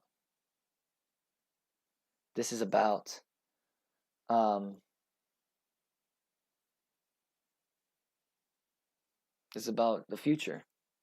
I mean, go fucking hard, go home, right? I mean, yeah, Nick Brana. I mean, Nick Brana's paying attention. You know, he's got some a little bit of weight too in the progressive. I'm saying 2 weeks. I mean, how many exactly? Okay, it's on the 11th. So we have 15 days. 2 weeks from Saturday. 2 weeks from Saturday. So you can say, hey, you guys want to go hard for 2 fucking weeks or wait another 4 years and we may not even be here. You know what I mean? We don't know what the fuck's going to happen. And the other thing, too, is we know the establishment is not afraid to fuck shit up in order to hold on and maintain their power. So that's the other problem. And that's the other thing that people need to recognize, because it's not just about what we need to do, but it's about, you know, what they're willing to do. And we just got to be aware of that. So 2 weeks, we just go fucking hard every day, and either the party is listening, and I can phrase it like this. I mean, it's you all are the ones that are really doing this. So I mean, and you're already showing the party, because they're boxed in, so it's working. But we just got to turn up the heat. 2 weeks, and see this thing. Okay, if you go and look at all Jesse Ventura's interviews, right? And every one, they're going to ask him if he's running for president, and everybody's going to say yes, you know, or he's going to say, or they're going to say they vote for him. So we need to find all those clips where they say I would vote for him, or when he's asked and stuff like that, because we need to show people that he has been running, has been campaigning. He's been alluding to it. This is the first time he's ever done an exploratory committee. It blows my mind. Blows my mind that people just miss the point over fucking high school politics. I mean, we've never been on the fucking debate stage, and you know, we have to argue, and then we have to deal with people. Oh, this is a celebrity. Oh, this is a celebrity. You know, even Andrea, her little stupid video about oh, he's a celebrity. Well, why do you go get, you know, ballot access in these states? And, you know, yeah, that's the whole point about being a fucking president, about being the nominee. You're the face of the party. You're the energy. You're the direction. That's the whole vibe. Yeah, this lasts more than Howie, for sure. You know, it's a snowball, you know. You know, I mean, Joe Rogan, you know, I mean, tag. You can still tag all independent media, you know, as you're doing it, like I say. But let's go hard. Let's see how we can flex our shit. Because if we can't get people's attention, then we're not doing our job. So that's what we gotta hack, right? That's what we gotta hack. People say it's okay. You can say so. All right. That's fun. You guys are so funny, so mean. So funny. When you go running.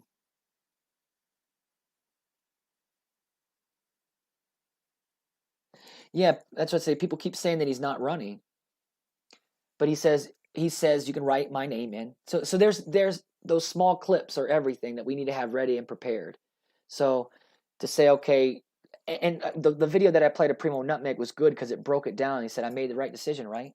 Then, because that's the reason. He's not going to give up his fucking family's health for a possibility that he's going to win, you know, a rigged primary. So he acknowledges that. So that's why he's left the door open. Hey, if you guys can get your shit together, and he said it on Jimmy Dore. There's a good clip too where he talked about the Green Party's fractured. That's a great piece, because we're pointing out to the party that people are recognizing what's going on. So we take that, and again, the fractured part is if Jesse gets the nomination, if we get to that point, then the party won't be fractured. That's the key. Yeah, Primo's got some great clips. I mean, he's he's on board with what he does.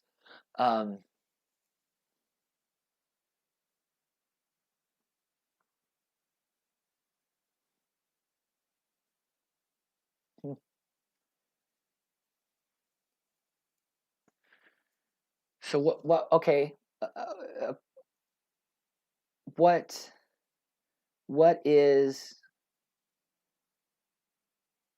a good Ventura challenge?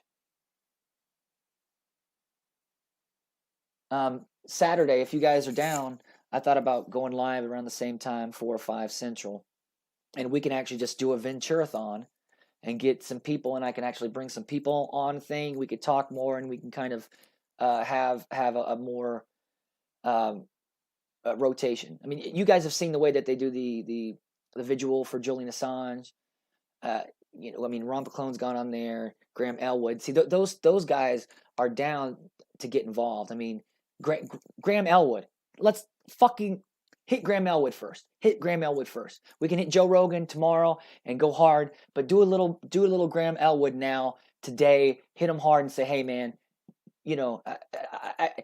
I fuck with Graham. I think he's got a good solid good.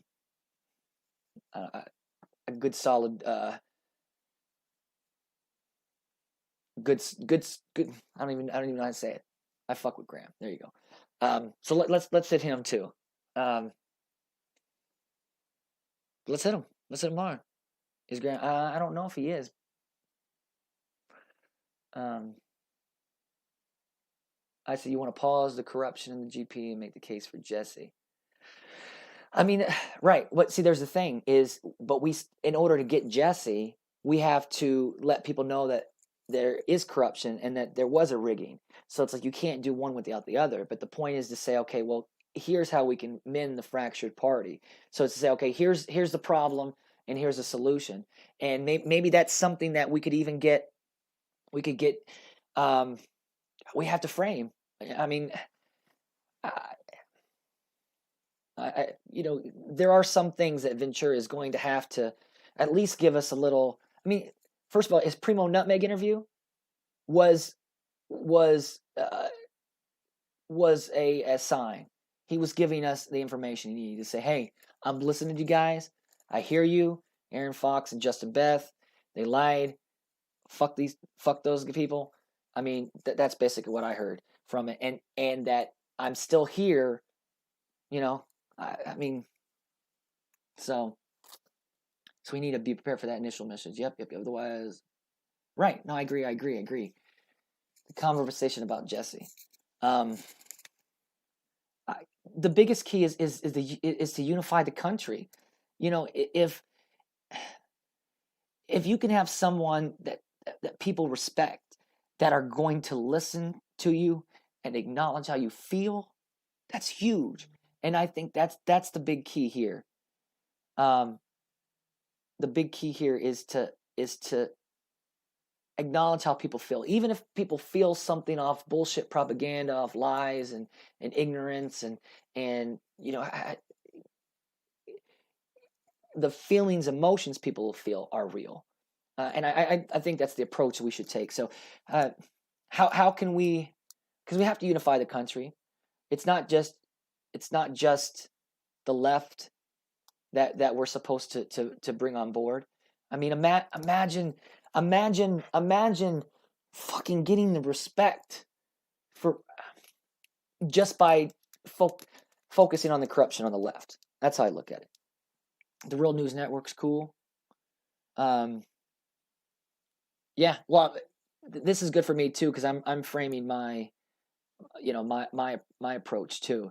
Because I mean, I'm running for the nomination, and as the leader, this conversation, this is so important to have because this is what the people are telling me, and what people are saying. So that's why I'm doing it, and that's how I'm phrasing it. I mean, obviously, I believe that. You know,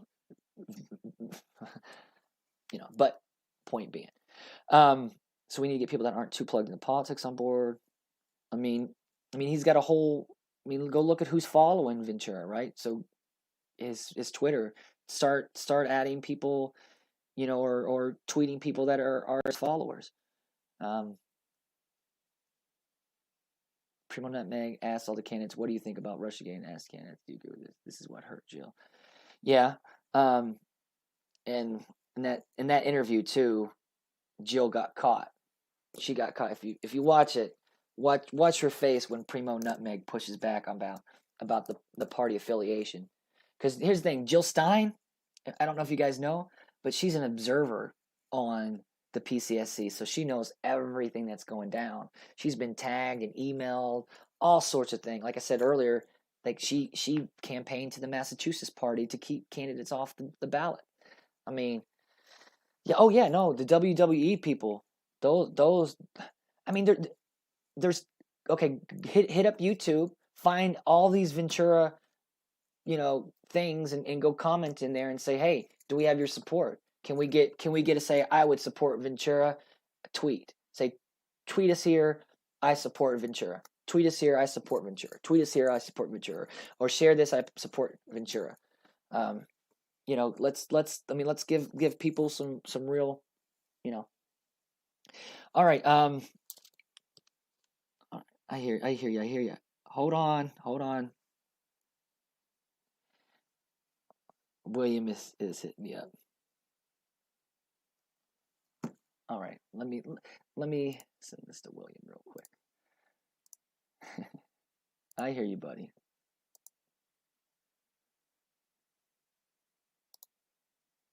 Ba ba ba ba ba ba ba ba ba.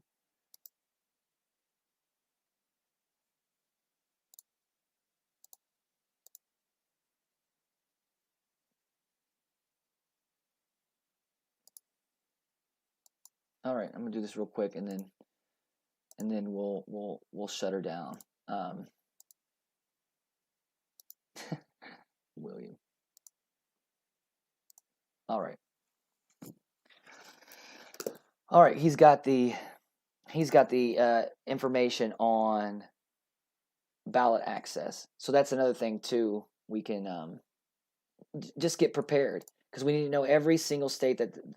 See, this is the thing, is the GP should have all this information easy. See, all these states are online. All right. Are you in?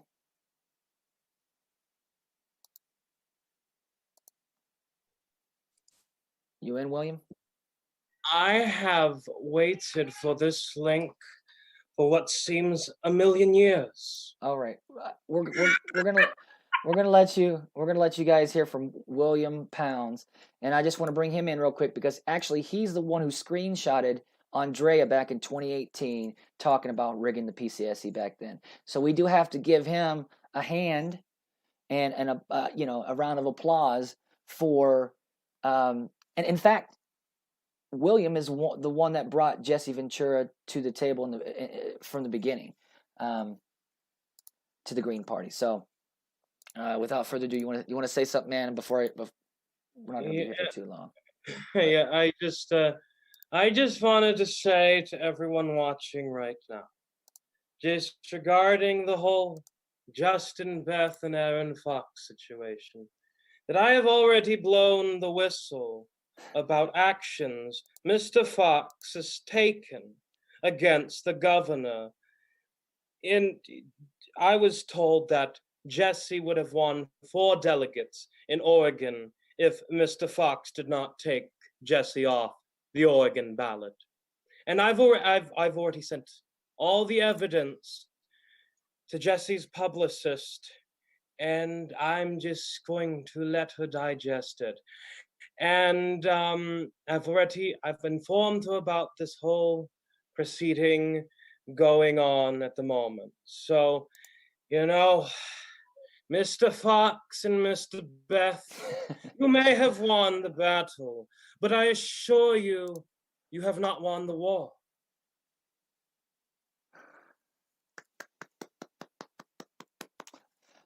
No, he didn't win. He didn't win the battle. In fact, actually, here's the way I look at it too. Is what I realize is that they, first of all, they fucked up, and them showing their ass has even made it even better for us because they've revealed themselves. If they just would have just let things happen, then they might have been able to get away with it. But since they've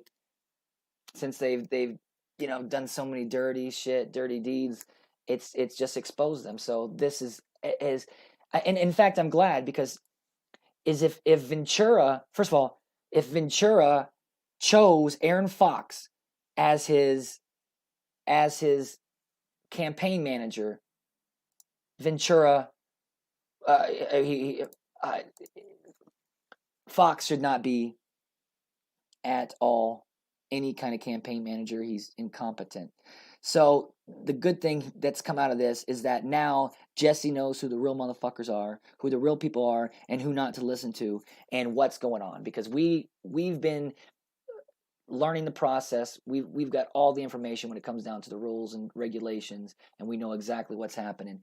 And point being, I'm glad that they fucked up, because that put us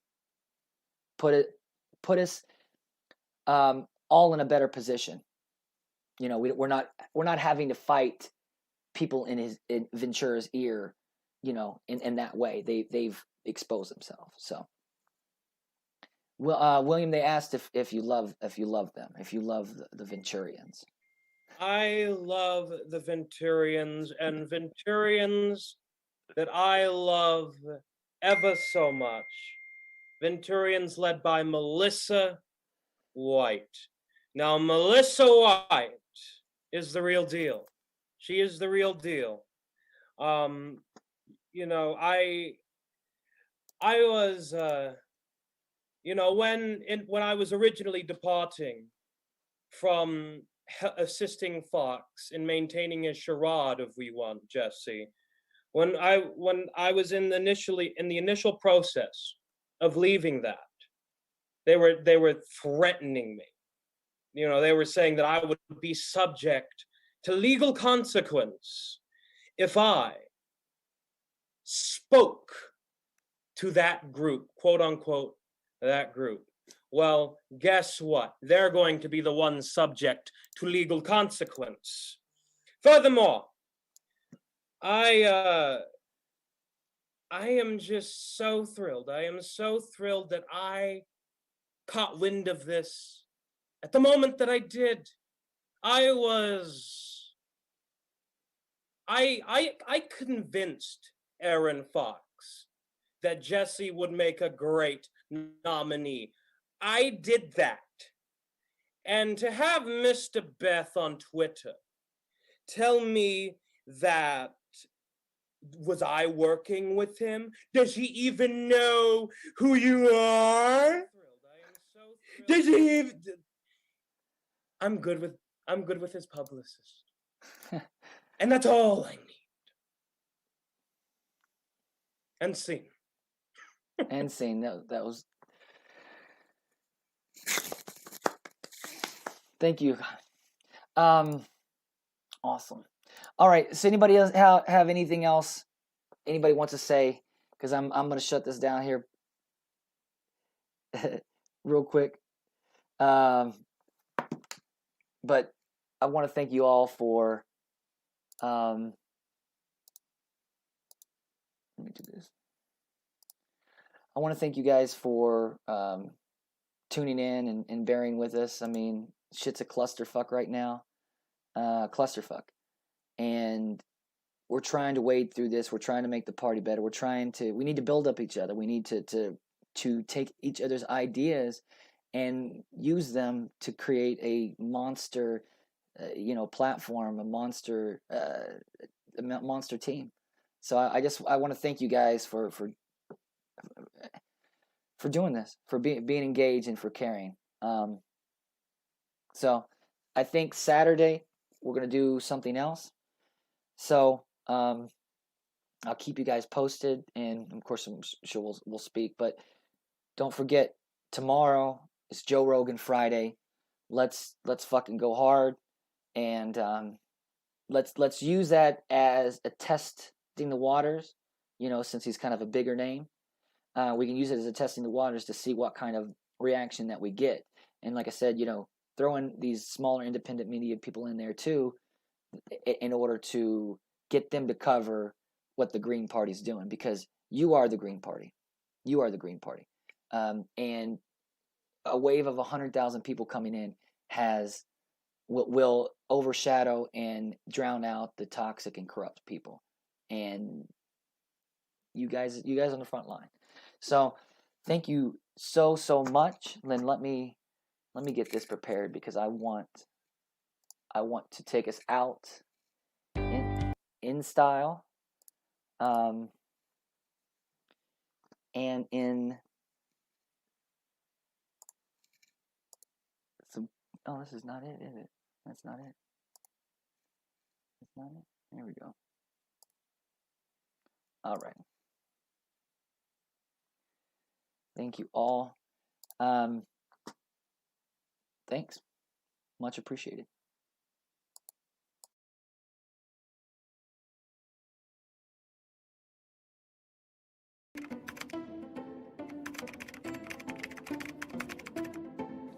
And I'll tell you something else honestly. Before I put my butt on the line, this country better show me it's worth it.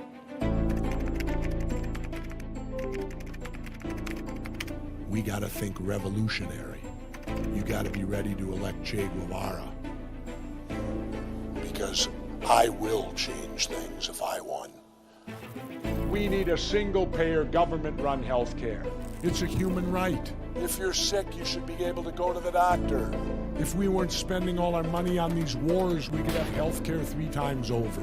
Health should not be for profit. Everybody in this country deserves the same health care that congressmen get. They should be no better or no worse than us. After all, don't they work for us? I would start a war on the climate and a war on pollution. I'm watching the oceans die before my very eyes. I got news for you, ladies and gentlemen. If the oceans die, we die. The basic 4 years should be free, so we now pay from kindergarten through 4 years of college. We can do that if we get out of the wars. I'll support that. If we guarantee we get out of wars, the result will be free college. The state of our country today, we're in a mess. And who is to blame? The Democrats and the Republicans. They have been in charge for my entire life. How can we take our country back today? Simple. Stop voting for Democrats and Republicans. We must, this election, elect an independent. Will you agree we're polarized? The worst we've been probably since the Civil War, I would imagine. Well, if you elect a Dem or Repub, the polarization is going to continue. The only way the country's going to get reunited is to elect an independent president. So then do you feel a need to do it in order to serve your country? I have that voice in the back of my head that says to me, if not you, then who? It's there. If they got the frickin' guts to let me in a debate, I'll come in and destroy their 2 candidates and steal the election in November, just like I did in Minnesota. Ventura being declared the winner. First he was Jesse the Body Ventura, then he was Jesse the Mind, and now he's Jesse the Governor. If the Greens come back to me in the end of July and say, you're my man, if it becomes brokered, I won't shut the door.